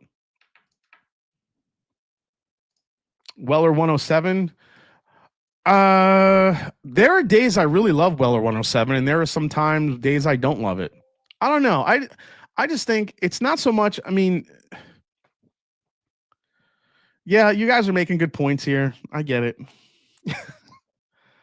Maybe it's just an Old Fitz thing for me. It's like I feel like I never like an Old Fitz unless it's like 15 or 16 years old, something high. I don't know. Yeah, craft weeders, young weeders taste like shit to me. They're gross. So I don't know. I feel like Bardstown Bourbon Company has kind of cracked the code on that. I think their weeders are really good. They're interesting. But anytime I've had a younger Old Fitz, it just doesn't do it for me. So we'll see. We'll see what it is. Old Fitz Prime made my Coke taste bad. And it's not even close. Old Fitz 17 is amazing. McKenna went to Heaven Hill. The tour guide said Larceny Old Fitz they are the same mash bill. They are the same mash bill. But Weller Antique you don't like? I like it most of the time, Kenton. I don't know. It's like I've had so much of it when I first moved to Ohio because it was everywhere. And I feel like I just drank myself out of it. Because I did like it a lot. Now when I go back to it, I feel I can enjoy it more. I appreciate it. I do like Weller 107. It's probably still my favorite Weller, to be honest. Weller Foolproof is good, but you get into some single barrels that just aren't as good. But I think Weller 107 consistently is the best Weller. Tried the 13-year-old Fitz. Yeah, it was okay. It's okay. So 7-year doesn't make me feel like it's going to be amazing. Ben Holiday Soft Red Wheat. I think they have kind of cracked the code. I think the soft red wheat is delicious that they have. And that stuff is at about 7, 8 years old. And if you get a Rickhouse proof wheater, man, the cream icing and all just those flavors it has, little fruit forward, it's good. Foolproof picks are better than foolproof. Yeah, I would agree with that.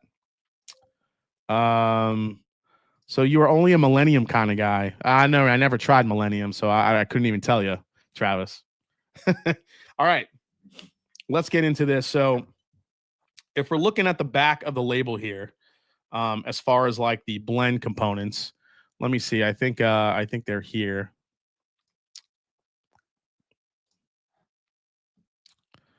Oh, it did open here. Oh, there it was. It's already open. Okay, so the blend is 45%, 14-year, 75, 13, 12. 37.5% of the blend is 18-year, 74, 18, 8. The 10% of the blend is 11-year, 78, 13, 9.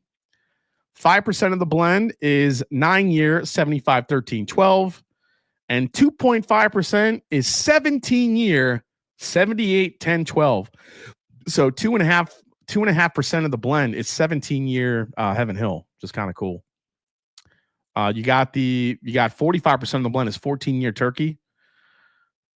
Dude, this thing's crazy. 18-year. You got 11-year. What is that? Beam? Oh my gosh, there's some crazy shit in here. All right. Let's go to the videotape. Here we go. Bardstown High Wheat is surprisingly good. Yeah, I think, I don't know. I don't know, man. Old Fits proved me wrong. Maybe it will be good at 7 years old. I just feel like anytime I've had some of those Old Fits releases, they just haven't done it for me. You know, like the 8-year and the 7, like they're meh to me. 2.5%, get out of here. Abandoned bourbon. We didn't get to the Blantons yet, but you're right on time. You're right on time, Brian. Nice to see you, man. Wait, what is this bottle? Top Shelf Dustin. This is the Bardstown Bourbon Company Cathedral release. Cathedral French Oak. All right, let's get to the nose here. Oh, holy hell. It's a 375. And if you guys missed it, they're going to be sold the 375s at $100 a piece. So that's the price for this.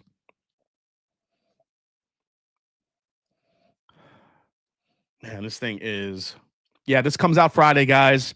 If you're in the neighborhood at Bardstown, if you're interested in grabbing one of these, go for it. They will be releasing Friday. Yeah, young weeders, I don't know. I just get such a weedy vibe to it. It's a little bit, I don't know. I'm not going to say it's off-putting, but it's just, I don't know. So, all right, let's get into this. Man, this is opening up nicely.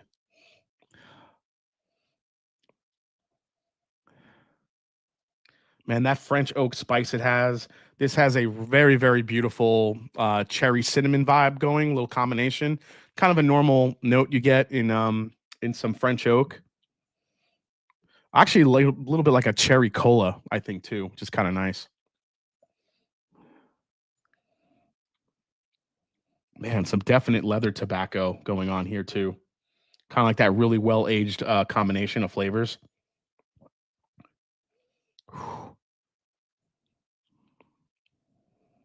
Ton of vanilla here. It's very sweet. It's very inviting on the nose. I will say that. It's got a lot of depth of flavor already, just on the nose profile. It actually is coming off a little bit lighter than I thought it would. I thought this would actually come off way more deeper and oakier on the nose, given the blend components. Yeah, 110 proof for this one too. 110.1, I think. I'm a young weeder, says Eric Caudill. There you go. Max price you would pay for a Stag store pick. Kirk C, as long as I know who's picking it, if the pick is good, if it's a good barrel pick, I would maybe get into a I don't know, maybe 150 for it if it's a really good barrel pick for a Stag. I've only gotten samples of single barrel Stags. I've never been able to purchase one. You know, I've had attempts to do so, but they've sold out in like 2 seconds and I've just missed out on them. So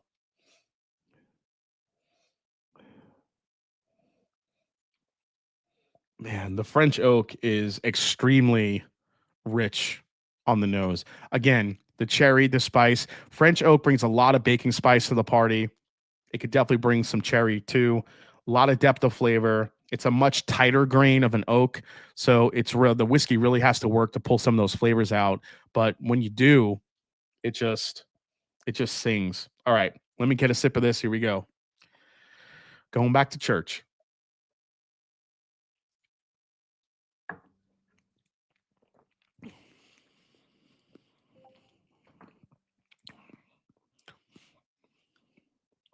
Wow, that's good. Yeah, this thing keeps the needle on the record, man. It just goes. Now, obviously, I've had a lot of stuff, like pretty powerful stuff to drink tonight. So this might be, oh man, still going. Nice finish for 110 proofer. Jason, Maker's Mark is all weeded all the time. Yes, it is.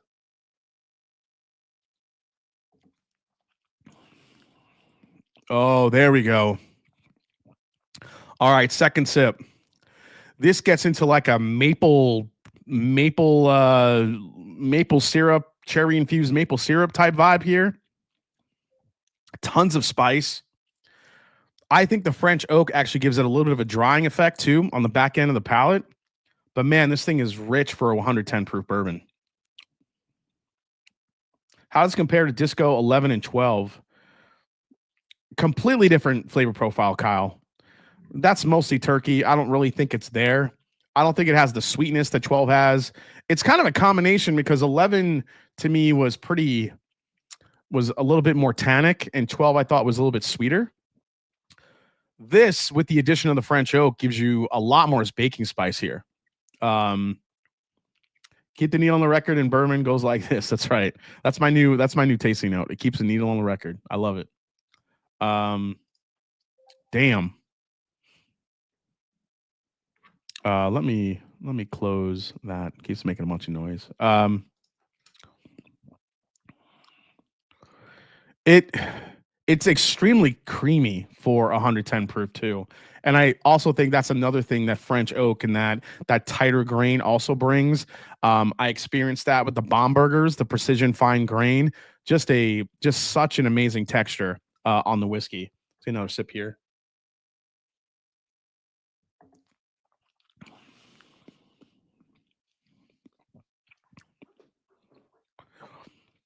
It's fantastic. Oh, there's the age, especially on the back end.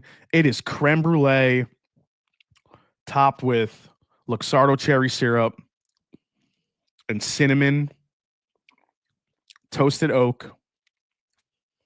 And the finish on this thing is crazy. It just goes. This is, I would rate this as a borderline long fit, like medium to long finish. I think the more you sip this, the more it opens up. I think the better it's going to get. That Bombergers, every time it just keeps getting better. Every time I feel like that's what this is going to do. Unfortunately, it's only a 375. You have a much shorter chance to try to have this open up over time. This in the Bombergers bottle will be my hunt. Is the Bardstown a buy, a try before you buy, or buy and back it up at $100 for 375? I don't know if I would back it up, but I think this is good enough for a buy. It's really interesting. It's got a lot of flavor to it. You know what? Let's compare it to the Bombergers since they're both French oak. I'm curious which one I like better, actually. Oh, the Bombergers was ridiculous. I know you guys are going to ask anyway, so might as well.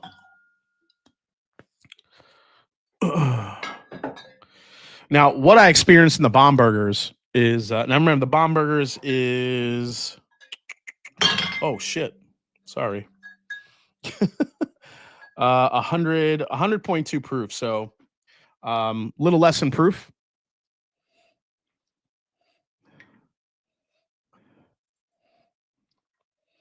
All right, so pretty decent difference here. I actually think that the Cathedral is sweeter.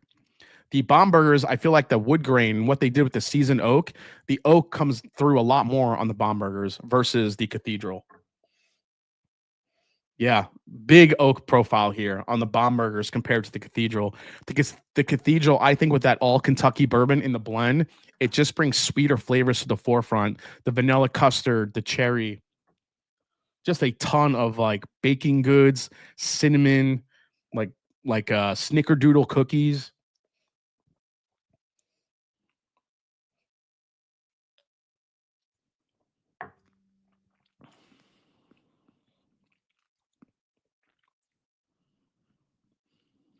That's really good.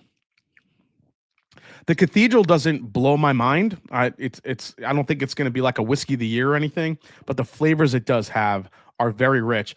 Again, because of that French oak combination, I really do think that this could be another great cigar pairing type of whiskey. With all those spicy notes on it. Now, I think this is less spicy than the Bombergers, if I remember.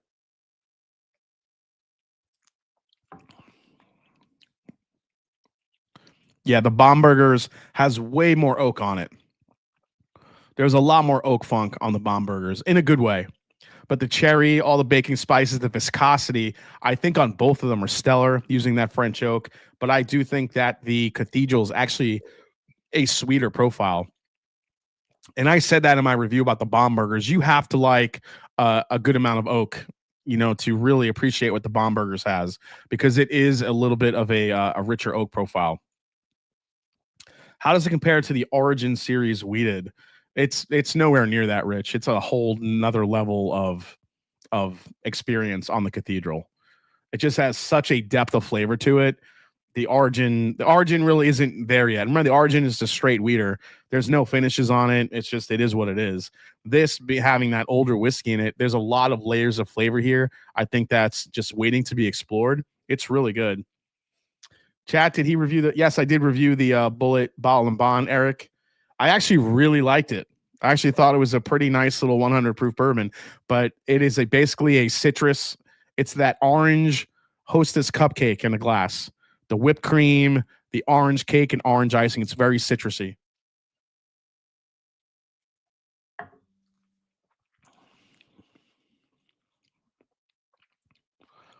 Yeah, it's wow. It almost gets into like this, yeah, that custardy mouthfeel that it has, like that rich this is really good. I think if anybody is at Bardstown, I don't know if it's worth like driving miles and miles and miles to get one, but man, if French oak is your thing and you like a really viscous bourbon, I mean, this it's really good. It is really good. Which one do I like better? I don't know if I like one over the other, because they're very different. The precision fine grain from Bomberger's, again, it's more oak forward. So it depends on your palate. If you like more oak, the Bomberger's is going to be your thing. If you like more sweet, the Cathedral is going to be your thing. I think the Cathedral has a lot more sweetness. It's got the depth of flavor that the Bomberger's has, but just a different type of flavor. It's oak versus sweet. I think most people gear towards sweet, to be honest. But you know, that's up to you. Um,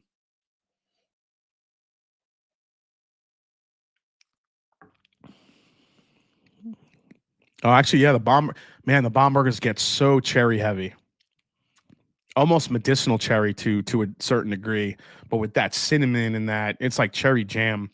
All right, one more sip of the Cathedral here. I will have a full review of this one dropping too at some point, but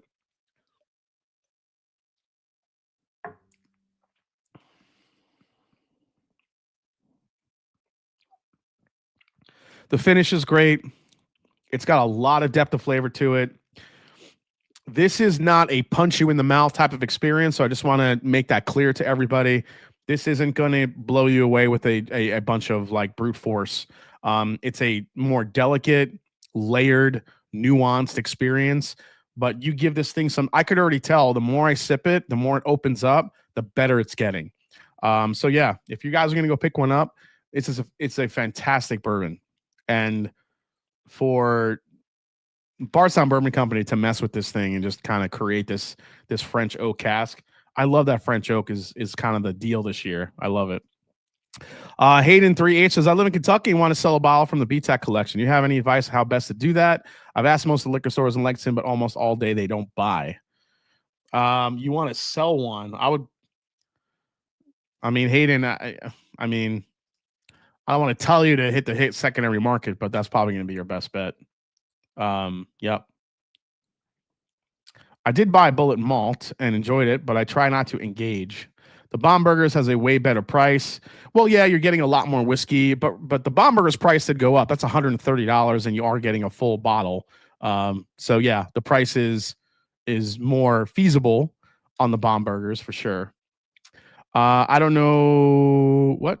Okay, Jason, you gonna talk about the Stitzel Lore 24 year? Oh yeah, let's bring that up. This label that hit the TTB that everybody was going crazy over. Yeah. So you guys, just if you haven't seen this label yet, you could kind of take a look at it. This is the Stitzel Weller 24 year, and people were losing their mind because they were kind of saying that it's a very misleading label, which I think there's definitely some truth to that, obviously. But when we're talking about what this actually is, so take a look at the label. And when you're reading this label, people kind of look at it and they look Stitzelweller 24 years Stitzel Reserve. Automatically, they think it's a Stitzelweller bourbon, but it's not. And then on the side, it says, selected by Nicole. What's her name? Nicole Austin over at Dickel, at George Dickel, and people were thinking it was George Dickel whiskey, and that's not the case at all. If you look at the back of it, it says not chill filtered, which is kind of interesting. Usually it says non-chill filtered. While nose of the spirits at Stitzelweller Distillery are ordinary, a few of them over the years have been quite extraordinary, and traditionally these were the ones we held close to the chest. But great whiskey must be shared. I'm going to say this: it's a very misleading label. This is not Stitzelweller whiskey. Now, I will say it is Kentucky whiskey. This is made in Kentucky. Our TKO Rise Dickel, yes, Dustin, they are TK. Those are the TKO Rise are George Dickel rye whiskey. Just to be clear. Okay, so this is kind of what happened with this whiskey. Now, this is actually. So this was submitted by the TTB months ago by Diageo without bourbon lore on it.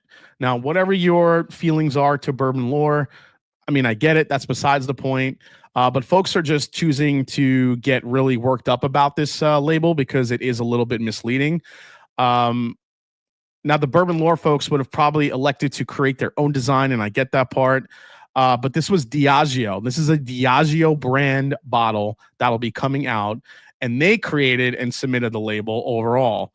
Diageo has a history with this, guys. They like throwing that Stitzelweller branding out there with actually no Stitzelweller in the bottle at all. If you look at some of the orphan barrels, they kind of did the same thing. It's bullshit marketing. This is kind of the stuff that's out there that people get a little bit crazy over. Supposedly, this is Kentucky whiskey. Not exactly sure where it's from, but this is a Diageo issue. This isn't a bourbon lore thing. And I don't want to sound like I'm sitting here just caping for bourbon lore. I know a lot of people, like I said, I think bourbon lore can sometimes rub people the wrong way. I've had a lot of great interactions with Mason and Clay and the folks from Bourbon Lore, and they're really, really great people, to be honest. I get it. It's like a country club. It's like it's a bourbon club for people with a lot of money, and I get it. I mean, but if you think about it, there's that in all walks of life. Every single type of luxury item has a version of this type of club, and that's what Bourbon Lore is and what it does. I don't really think this is as much as a Bourbon Lore problem as it is a Diageo problem. Putting Stitzel Reserve on a label with it not being Stitzelweller bourbon, I think is highly misleading. I think it's bullshit, and I think that's something that Diageo needs to be called out for. But as far as what this stuff is, we'll see. They may put a drop in it like they do with Blade and Bow and call it Stitzelweller. I mean, who knows? What did they just shut down with the Stitzel name? Yeah, I don't know. Yeah, Lore decided to partner with Diageo still on that, but Nathan, you got to remember, if you're looking at the way Bourbon Lore likes to market their own stuff, they probably wanted to create their own label, and Diageo probably didn't let them, so they're calling it Stitzel. And I know Bourbon Lore is taking a lot of heat for it. I think probably some of it is warranted. You have to know with who you're getting in bed with to some degree, I think. And I just, you're gonna partner up with Diageo, you gotta know what you're getting into, dude. So while I don't, I don't exactly feel bad for the guys at Bourbon Lore because they decided to partner with Diageo, who's never really been that transparent with a lot of stuff. At the same time, this is Diageo kind of doing this. It sucks. Diageo can't use Lore's logo without permission. Yeah, exactly. But like I said before, if it was up to Bourbon Lore, they probably would have designed their own label and probably not call it Stitzel something. That's a Diageo thing. But again, Bourbon Lore has to be smart and know who they're partnering up with. So this label, when it hits, when this bottle drops, however it's going to drop, is going to have a lot of people questioning exactly what the hell it is. People may buy it because they think it's a Weller juice because they don't have the knowledge or the wherewithal to know exactly what it is. But Diageo is really sneaky with this shit, and I hate it. I kind of wish Bourbon Lord didn't partner with. I love that Bourbon Lord partner with Bardstown Bourbon Company and Ben Holiday and some other, and Heaven Hill and some other great distillers. But Diageo, I don't know. I think that was kind of not a great move there. Get it, BT, bringing it back around. Of course, as always, getting in bed with the big D can hurt you. Exactly. Only 50 people could even buy it. Yeah, it was a very limited number. Did this already sell? Because if it did, I didn't even hear anything about it. So I don't know. Honestly, if I had an opportunity to buy it, I would say no, keep it. I'm not getting into that whole thing. So nope. Hey, look, Diageo owns Bullet and still pays Tom Bullet. Yeah, that's true. I mean, we just had a Bullet, but there's one like you kind of know that Bullet. Well, yeah, Bullet's not has had the greatest recent history either. Man, just a lot of bad juju out there when it comes to Diageo. Telling you.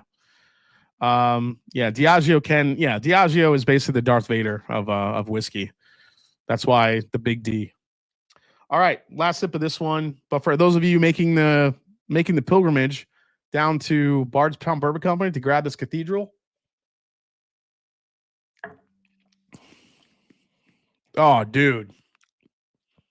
I stopped drinking for a little bit and then I went back. This thing is it's really good.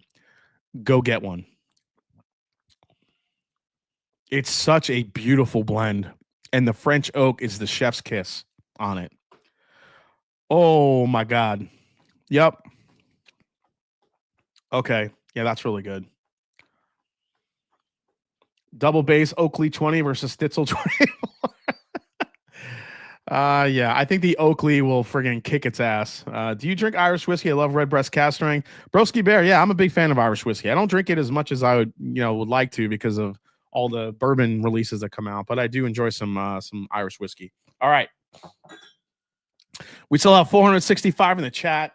What time is it? Oh my God, it's 5 to 11. Oh man, I had a blind tasting I was gonna do. Now here's the thing. Unfortunately, next week I will not be live either because I'll be in Colorado on a work trip. But after that, I should be pretty much live every Wednesday for this for the foreseeable future until another work trip comes up. So just a couple of trips that are happening here in the next few weeks, but or the past week I wasn't able to do it, but next week I won't be live either because I'll be in Colorado for a work trip. So unfortunately I won't be live next week either, but that's why I'm trying to get through all this. So would you guys want me to hang here another half hour with you guys to do the blind tasting? Up to you. You guys want to hang out a little bit longer? I mean, I could. So 470 people watching. Holy shit. This is awesome. Doing a boulder pick? No, Kenneth, this is a work trip. So power through. I'm down. All right. Again, guys, full review of all three Jack Daniel's Age Series releases dropping tomorrow. So be on the lookout for that. I'm just going to spend some time and drink a little bit of water here, just kind of clear my palate, rest a little bit. Let me tell you a little bit about what we just picked last week while we were away. So we were in Missouri, went to Ben Holiday. We had a great group there. Picked another cask strength. Speaking of the Rickhouse proof wheated bourbon, we picked a great 6 years, 6.2, 6 years, 2 months, or 6 years, 3 months, I think. Ben Holiday Rickhouse proof wheated bourbon. Absolutely incredible stuff. Interesting how Ben Holiday is now having some barrels come out of another warehouse, Warehouse B, and now they're using those to blend. When we had them in the flight, the B warehouses were given these very, very heavy honey profile, which was very different than the A warehouse. So really interesting flavor profiles coming from Ben Holiday already.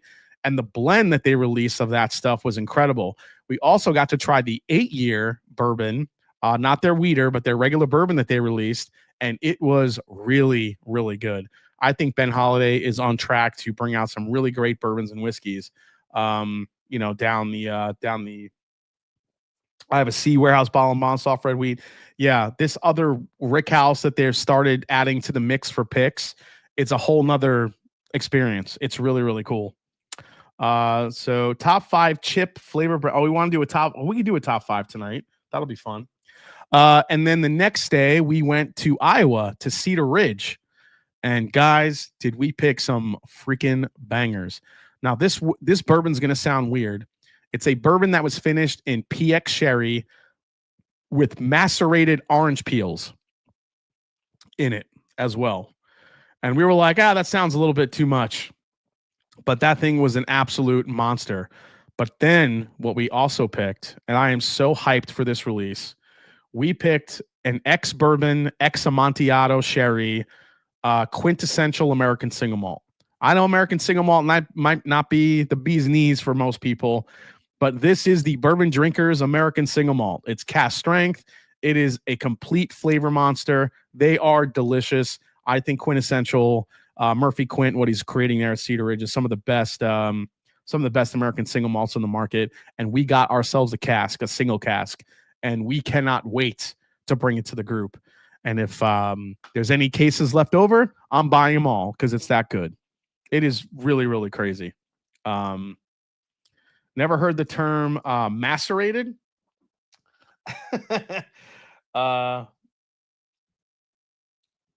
So macerated. So you do this with mainly fruits. You hear it in like different recipes. Like people have used like macerated strawberries, macerated cherries.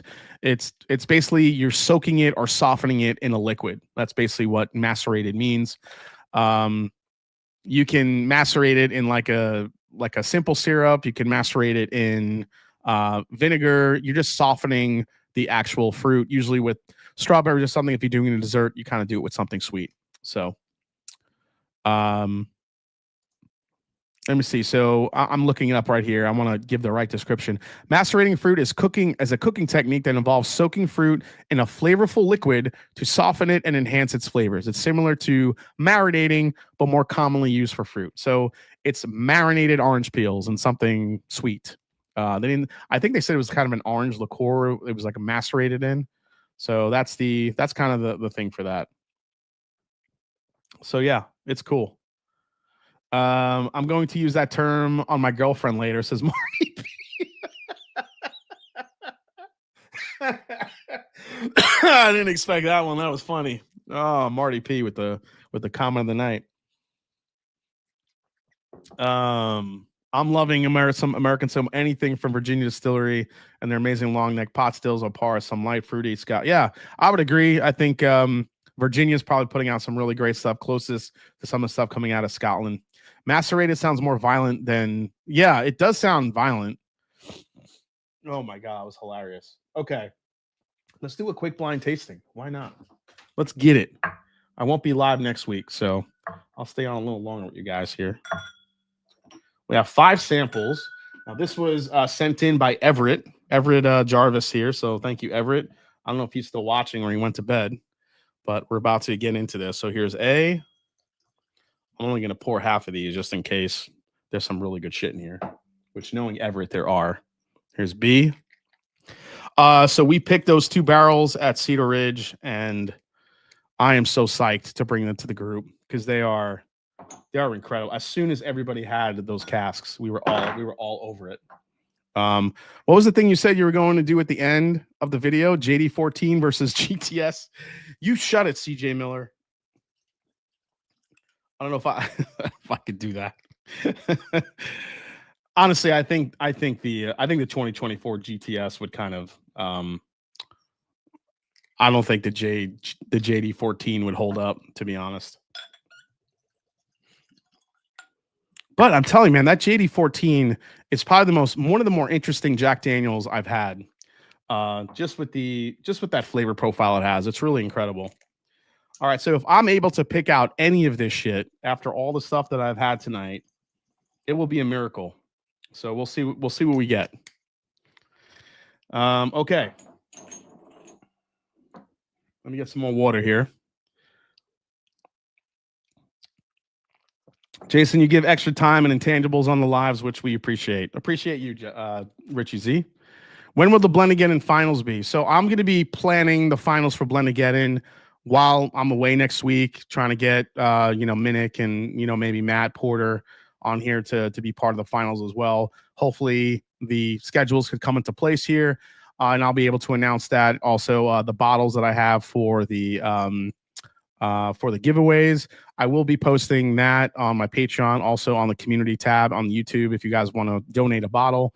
So we'll get all that ready. And yeah, really looking forward to it, hoping to raise a lot of money. I'm still kind of back and forth on, I know I was going to do kind of the LA Fires thing. I'm not really sure. I still feel like maybe we should do St. Jude or another children's hospital. I'm kind of back and forth on who we should raise money for. Maybe do something military related. So we'll see. I'm kind of back and forth on that right now, but Everett Jarvis, you want any hints for this? Says Everett. Not yet. Fred going to taste 100 whiskeys in 50 minutes? No, we're not doing that. Thanks, Brian. All right, let's go to the first one here. Oh, holy hell, that smells good, Everett.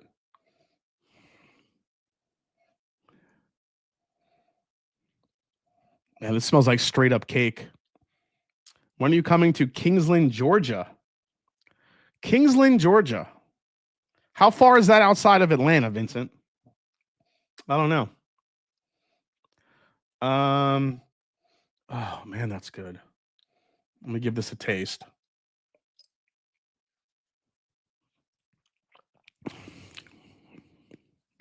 Oh my God.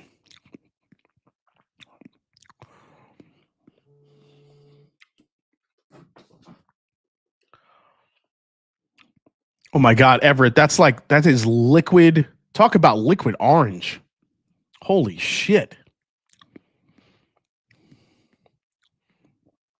If that's not like aged in some sort of Vino de Naranja barrel or an orange liqueur barrel, I don't know how it's not.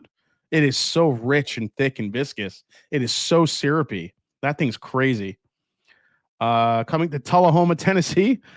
Not that we know of yet, Travis. We'll be going to Tennessee to Jack Daniels soon. So hopefully about 4 hours. Now can't say I'm going there yet, Vincent.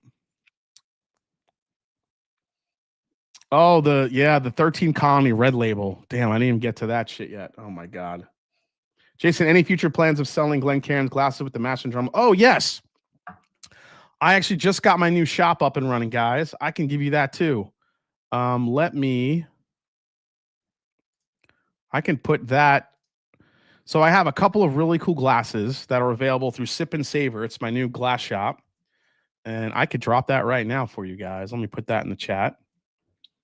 So that is where you can get, there's only a few options there, but these were kind of the glasses most voted on. So there's a Glencairn in there, there's a Canadian Glen, and there's also a what is it called? The Perfect Dram glass, which you get a lot of the distilleries now. So it's really cool. So there you go. Need those Master Drum sippers. Yep. That's the website right there. And I will drop the link for the t-shirts as well if you want to grab one of the shirts. The shirt I'm wearing, which has the tagline on the back. So there you go. All right, so this is straight up. You know what? I'll do some double duty here because I know people wanted to hear about the 13 Colony. I'll give this a pour too. Why not? Hold on, guys. Is this?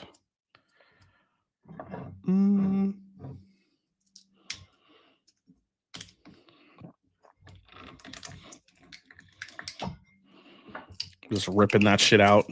There we go. Now I can rip that off.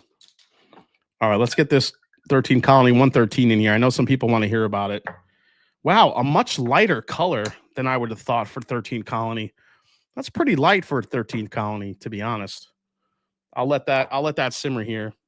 All right, so the first one is an absolute orange bomb, and it's so super syrupy.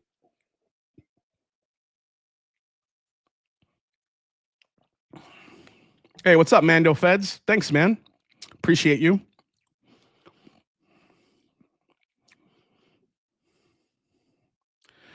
It doesn't look light on camera. It doesn't.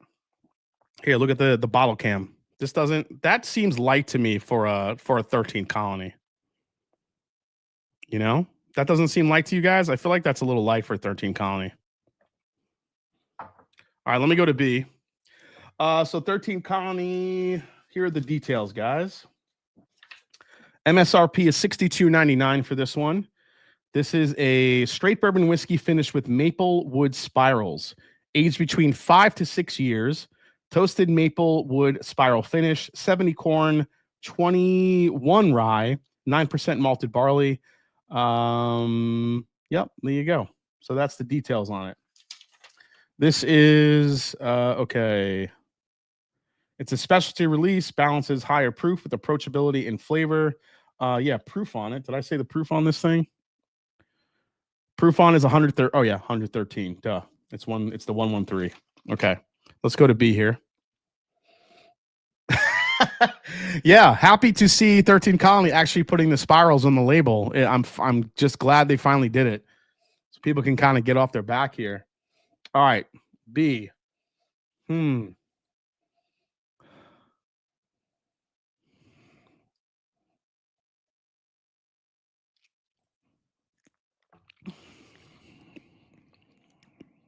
Oh, B is weird. B is weird, Everett. The first two are pure candy. It's like drinking like I feel like simple syrup has been added to both of these. What the hell are this? Is crazy. These are absolute just candied. It's like bourbon that was candied on top of candy. Order the merch. YouTube doesn't take a cut. Yeah. I mean, honestly, I don't the glasses are new. I don't even think I make anything on the glasses. The shirts, you know, I get a very small percentage of shirts are made. I think the most I've ever made in 1 month is like $40. And that's because I was ordering all the shirts for my patrons. So all the shirts I make, I order for the patrons. I get like $40 back each month, which is pretty funny. All right, let's go to number 3 here. They didn't say anything about the extracts added. No, they didn't say anything. All right, letter C has a little bit more of a funkiness to it. I feel like there could be some age here. It's either age or I know Everett's down in Florida. It could be some of that Florida shit.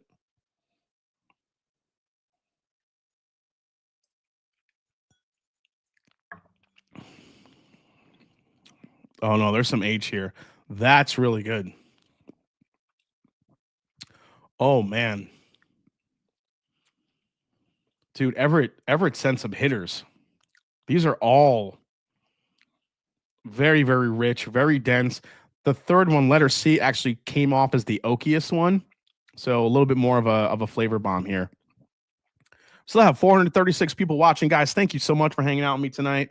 I'll try to cut this off here at least by 11:30. I know it's late. Let's go to the D. We also have a bunch of oak here on the D. Tons of baking spice. This thing's dark. Hey, what's up, Bourbon Coach? Thank you so much.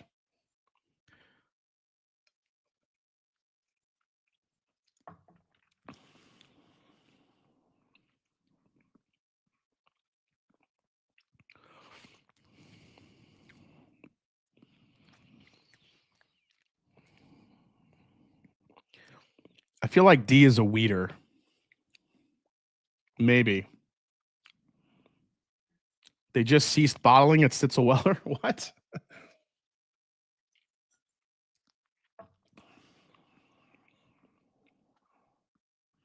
There you go, Mark Emanecker. Thanks for getting the glassware. Top 5 New York Knicks players. That's a good one, Kyle Taylor. I like that.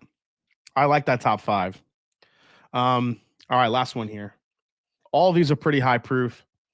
Oh my gosh, this last one, holy hell.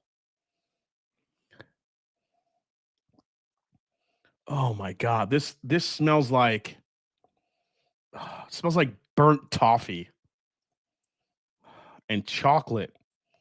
Oh my gosh. This smells like my mom's candy, the almond butter crunch she makes, where like the toffee is like on the borderline of being burnt right in the middle. Weird choice to have what looks like Monument Valley in Utah on a bottle of Kentucky bourbon. What makes you think wheat? It says sloppy chops. Wheat to me has this I don't know how to explain it. It's almost like I could like smell and taste the wheat grain that's in it. Um, it's softer. It's a little bit more. There's like a cereal quality to it that I feel like I pick up. I mean, I could be completely, off on that, but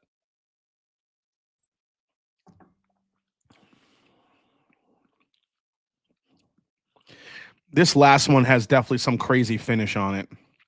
I'm just trying to figure out what that finish is, whether it be like a sherry finish or yeah, I feel like they're probably like a sherry finish on that. Yeah, wheat could come off a little earthy too, for sure. Um,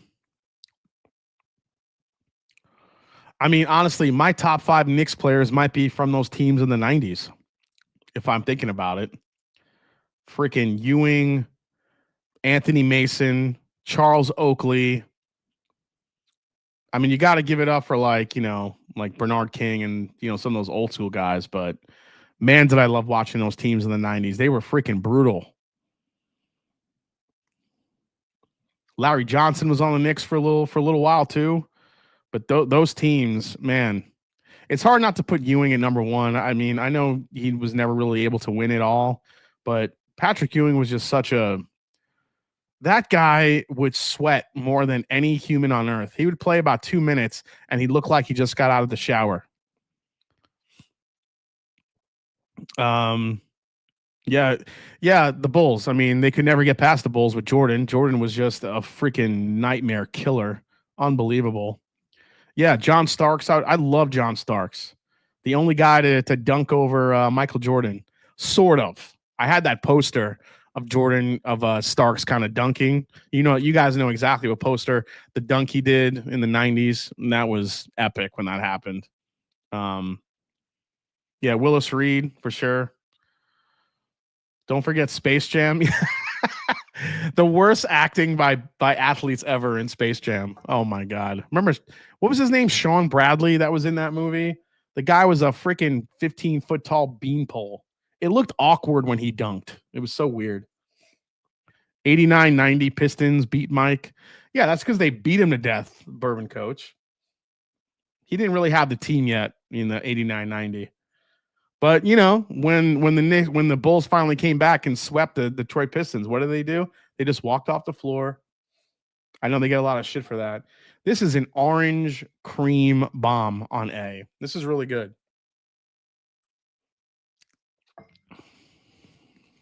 It's so orangey. It is so orangey. I'm very curious to know what that is. I don't know if I've had anything. Is that a finish, Everett? Because I feel like it's too orangey to be. I normally get a lot of orange on Wild Turkey, but I don't think it's Wild Turkey. I sometimes get orange on high rye, get it on ryes. That does not taste like a rye. That just tastes like straight orange syrup. Space Jam 2 was terrible.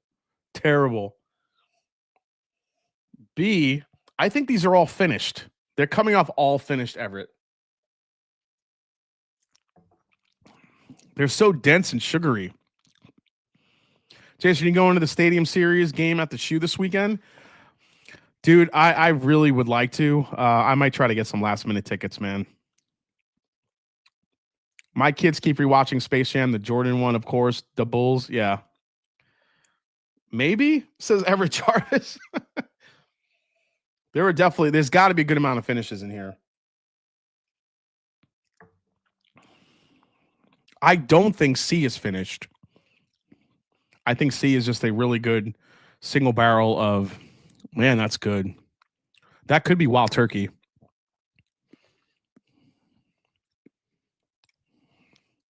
Let me go to D.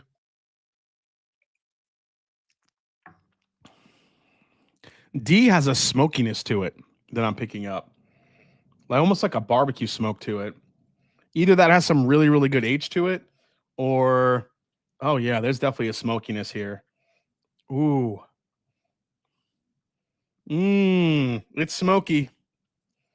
So that means either age, it means finish, or maybe double oaked. But there's a definite barrel char smokiness vibe on D. Interesting. And last one, this has to be some sort of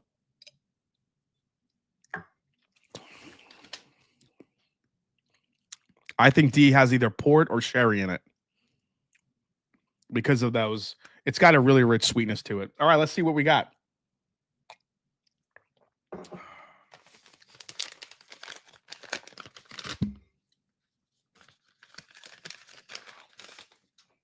Let's see if I was even close on any of these. Let's see what we got. Let's see if any of these are, watch, none of these are finished.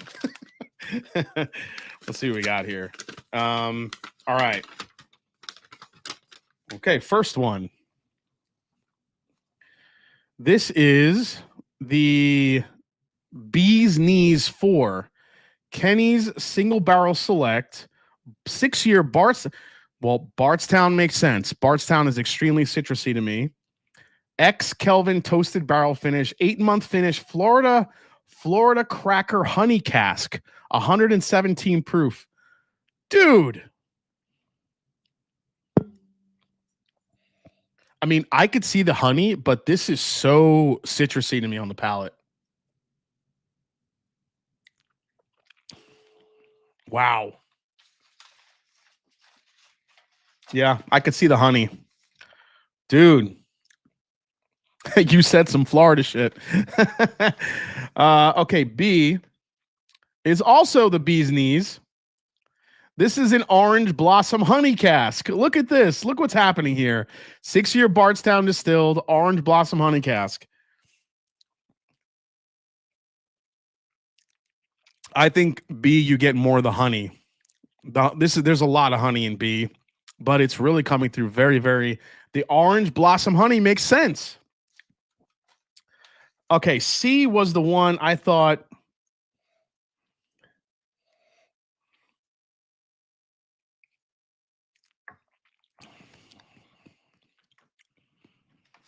Yeah, I said these are probably all finished. What is C?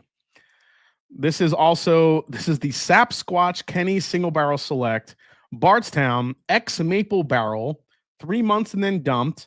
Then Kelvin Toasted Barrel finished previous 4 Roses Barrel finished with maple toasted staves as well. Jesus. D, I said I got smokiness, and I thought maybe there could be a double barrel here. Well, guess what? It's a Kelvin Char number 4 medium toast 7-month finish. It's basically a double oaked toasted barrel on D. There you go. That's where that smokiness was coming from. I feel like I kind of nailed that one. And then what do we have here on the last one? I said it was really fruity. This is a Florida Hazmat single barrel, 9-year MGP, 100% aged in Atlanta, 140.5 proof. Dude. What did I I said this is some Florida shit. Holy crap, dude. These things are flavor monsters, Everett. Dear Lord. Yeah, Atlanta, Florida. Is that a thing, Everett? It says Florida Hazmat, but 100% aged in Atlanta. Is it Atlanta, Florida, or is it literally Atlanta aged and then brought to Florida? What does that look like? I don't even know. It's a Florida pick. Are they giving you chocolate whispers? No chocolate whispers tonight. Not on that one. Oh my God, dude. I'm gonna need an IV pretty soon here. All right, guys. Last sample of the night. We're gonna call it a night here. The 13th Colony. For any of you guys that want me to taste this thing, if I have any sort of palate left, here we go. I know my nose still works.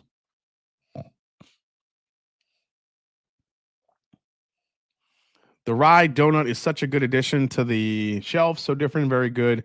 Wish my tier would have gotten the bourbon, says Chase Simmons. Yeah, the rye is really, really good. They were barrels exclusive to Florida. I have the bees knees 3. It's really good, says Nick Foles. Yeah, man, that's great. You guys want to see me fall? I haven't played it in actually a while. But this is when I fell after a full-fledged flight of Elijah Craig Barrel Proof. Haven't played it in a while, but for your viewing pleasure.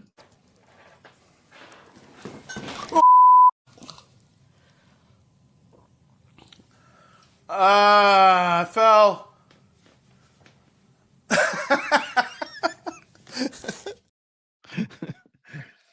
Yeah, that was me falling flat on my ass. There you go. Wait, have we litigated the top 5 Knicks of all time? Did we? Ewing, Starks, Earl the Pearl.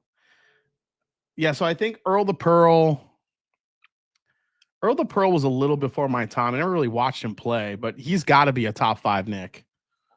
Earl the Pearl. Man, that was circa less. Yeah, that was about maybe 200 bottles at that time, if I have it. Yeah.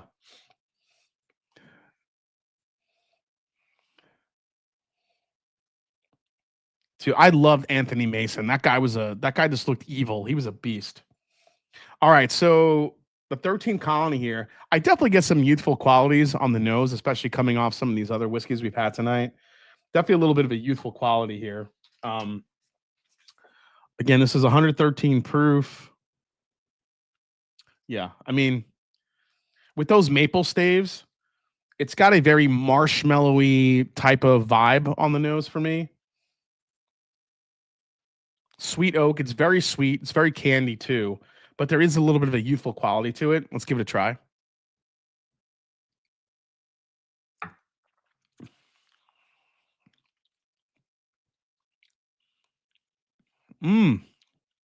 It's very sweet. This is very 13 Colony-esque. It is candy in a glass. I think people would love this. Even coming off of all these crazy finished bourbons that I just had in this flight, these crazy finished whiskeys, I could still taste the sweetness in here. That maple spiral influence on it is very strong. It's buttery. It's like a sweet cornbread with maple syrup, marshmallow. Yeah, it's very, very sweet. Love Jalen Brunson. He's working his way towards the top 5, I think, for me. I mean, I love Jalen Brunson. Guy's an absolute monster. Latrell Sprewell was one of my favorite Knicks of all time. I know he had some some issue when he came to the Knicks. I was so pumped. That guy was just like a demon on the court. I love Latrell Sprewell. He was probably one of my favorites, but I know he wasn't a lot of people's favorites. But yeah, love Latrell Sprewell. Yeah, Oakley is definitely a top 5. That guy, him and Mason on the same lineup with Ewing, those I dare you to come to the rim with those 3 guys. They would punch you in the head. It was awesome.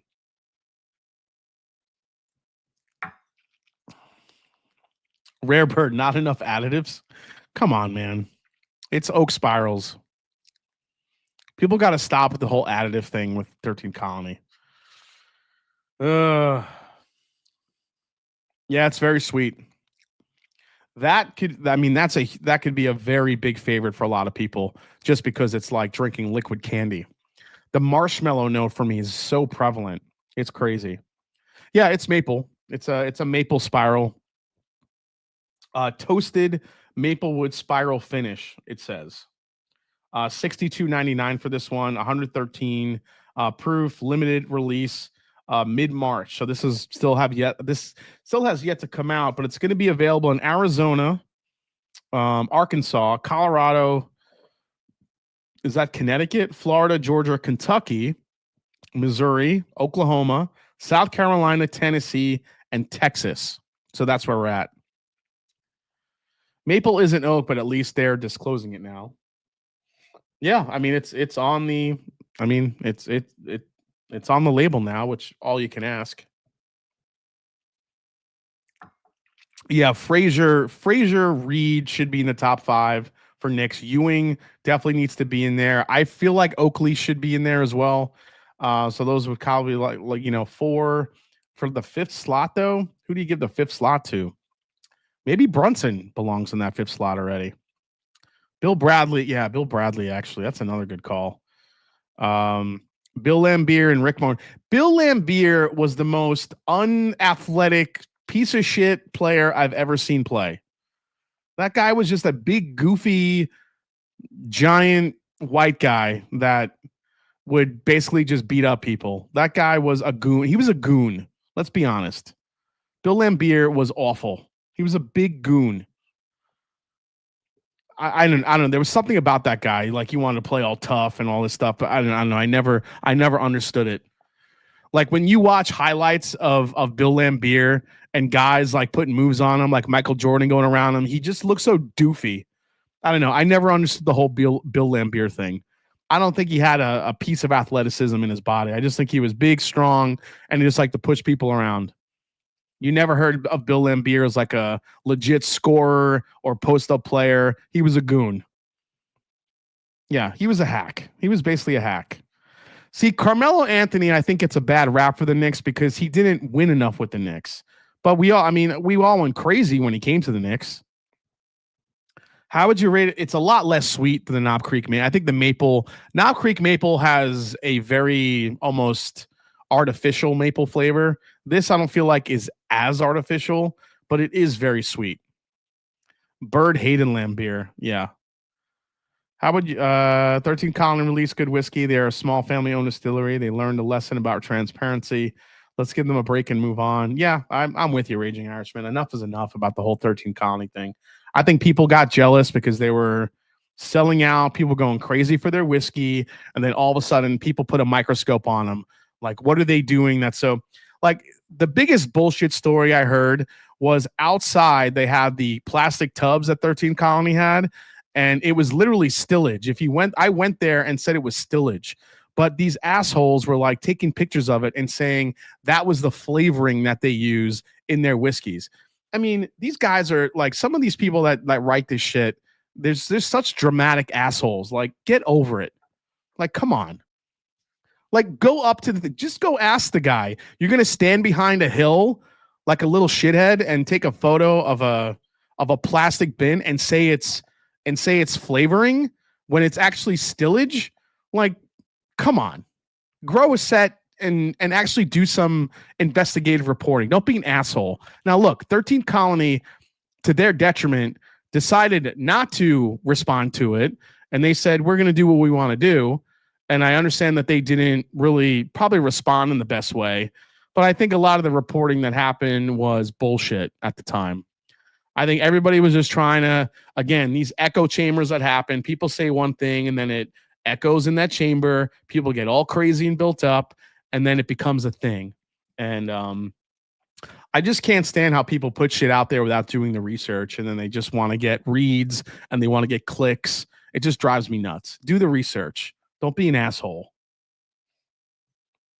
Yeah, lots of false allegations were made about 13 Colony. Yep. I get why they wouldn't want to dignify that with a response, but these days you got to respond. Jason Coates, I could not agree more. I actually told the owner, I'm like, dude, you have to respond. The more you stay quiet, the more it's just not going to go away. I mean, this stuff affected the families that worked there. You know, when I was there, they were getting really emotional about the entire ordeal because the master distiller, you know, he was getting a lot of shit and, you know, none of it was really true. He's like, go around the entire operation. He's like, you won't find 1 ounce of coloring or flavoring that we have. It's just, it is what it is.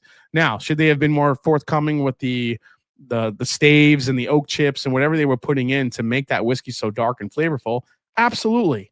They should have been more forthcoming. But with all the heat that came on them, they decided to say, F you, screw you, I'm not going to respond to it. But they should have. So, yeah. Laimbeer could shoot was an original stretch 5, hitting 13 for 3, roughly 13 and 10 career average. Okay. But let's be honest, the guy was a big goon.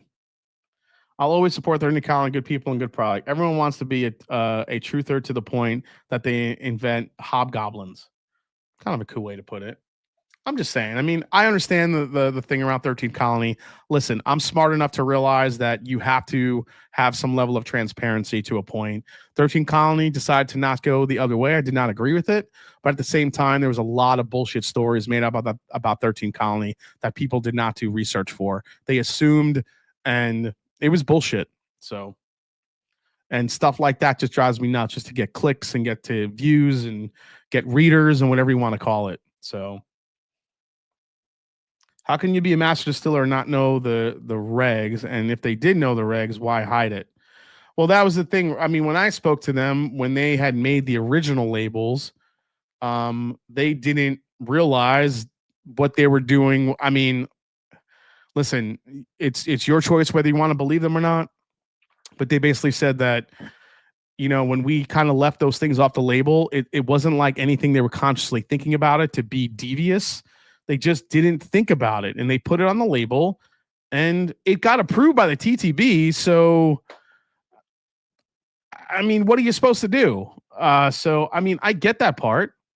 New M&D, but don't be an asshole. Yeah. I'm just saying, like, there were definitely mistakes made by 13th Colony. I totally get it, but you can't. I think that what they're creating, the family atmosphere that's there, I think it's great. They're just trying to make good whiskey. I don't think they were trying to legitimately be devious. I think people put it out as devious because they got so much success, and it wasn't a Kentucky bourbon. So, oh my God, something outside of Kentucky is getting all this fanfare. What the hell? Let's break them down, put them under the microscope, and make these allegations. And I do not agree with that. I think that's bullshit. But yes, there were mistakes made by 13th Colony. Should they have been more forthcoming once the allegations came out? Absolutely. But they decided not to. So it's not bourbon if maple is in it. So it toasted maple wood spiral finish. You would consider that declassifying as bourbon. How is that different than Rare Bird than what Maker's Mark does with their wood finishing staves? I know it's oak but different types of oak. But they're dropping it in there like Makers does with their wood finishing series. So how is that different? Oh, you're saying it's finished bourbon. Let's take a look at this label. Let's see what this label says. Actually, I'll put it up here on screen before we sign off. Let's take a look at what this says here. All right, so 13th Colony, straight bourbon whiskey, finished with maple wood spirals. So they fixed it. I mean, I get it. 113 straight bourbon whiskey finished with maple wood spirals. Finished with, yeah, okay. So it's finished. I'm talking about why folks were upset. Oh, yeah, I totally get that, Rare Bird. I get why people were upset. They, talking to 13th Colony, they said that they didn't really think about it. I mean, listen. Whether you want to call it lack of transparency or lack of due diligence in knowing what's supposed to be on a label, that's up to that's up to the reader or the person kind of viewing the situation. It's getting real. Then bourbon only has to be initially aged in new charred American oak. It has no additives, and any finishing wood isn't required to be oak, says Dylan Newens. I'd buy the first 13 Colony double oak I see based on what I've seen online, but the real question is Brunson or Mason for the 5th best all-time Nick. Probably Brunson. Mason was never a scorer like that. He was just a big brute that just punished people. He wasn't really a scorer like that. It's easier to get likes by tearing someone down than building them up, especially when new to the game, making some amazing products. Yeah, like I said, though, they should have been more forthcoming with it. All right, I'm done. Lambier was an absolute goon. Had zero talent, and his only role was just rub the talent. Oh my God, Hamish Carton, we're going off. Yeah, I think I feel like bourbon culture and bourbon pursuit also made bigger mistakes in all this. Yeah, bourbon culture was definitely at the forefront of it. I think they were the one that reported that the big bins out front were like the flavorings. So yeah, and lots of whiskey people repeated that crap. Yeah, let's be honest. The amount of crazy finishes that's going on out there, anybody can say that those aren't actually bourbons because of all. We just picked a bourbon that was finished in PX and had macerated orange peels in it. You could easily make the case that's really not bourbon anymore, but it's still labeled bourbon. So now is 13 Colony actually that evil over what they did? I get that they're, again, I'm not going to keep going into it. It is what it is. Buffalo Trace has shit for transparency. People come out overnight to pay for it anyway, as long as it's labeled as finished. Yeah, it seems like they fixed it. Rare Bird, mistakes were made. Man, it happened. All right, guys. With that said, I think I've had plenty of whiskey tonight. I hope you enjoyed the stream tonight. We went through Cathedral, absolute buy. Go get one if you can. Absolutely delicious. Tomorrow's Jack Daniel's 10, 12, and 14 year review will be dropping from me. The Bullet new bottle and bond, not too bad. It's a citrus bomb. If you like that, probably really good in a cocktail. Thank you to Everett Jarvis for sending the blind tasting and that chocolate whisper Woodford Reserve. That thing is a little monster. So thanks again for tonight, guys. We had 500 and something people watching most of the night. It was incredible. I will be off next week again on a work trip in Denver, Colorado, but I will be back the following week with all the details for the final Blend Again lineup, and we'll see what else I have up my sleeve as far as reviews and other fun stuff for the live stream. So thanks so much. Thanks for ordering a glass or a shirt if you did tonight. And as I always say, it's not about the whiskey, it's the people you share it with. Cheers. And I will see you next week. Well, not next week, in 2 weeks, live on the Master and Drum. But make sure you like, subscribe before you take off, and also share the channel with your friends to help me get to 100,000 subscribers. So cheers. Love you guys. And I'll see you in a couple weeks. Cheers.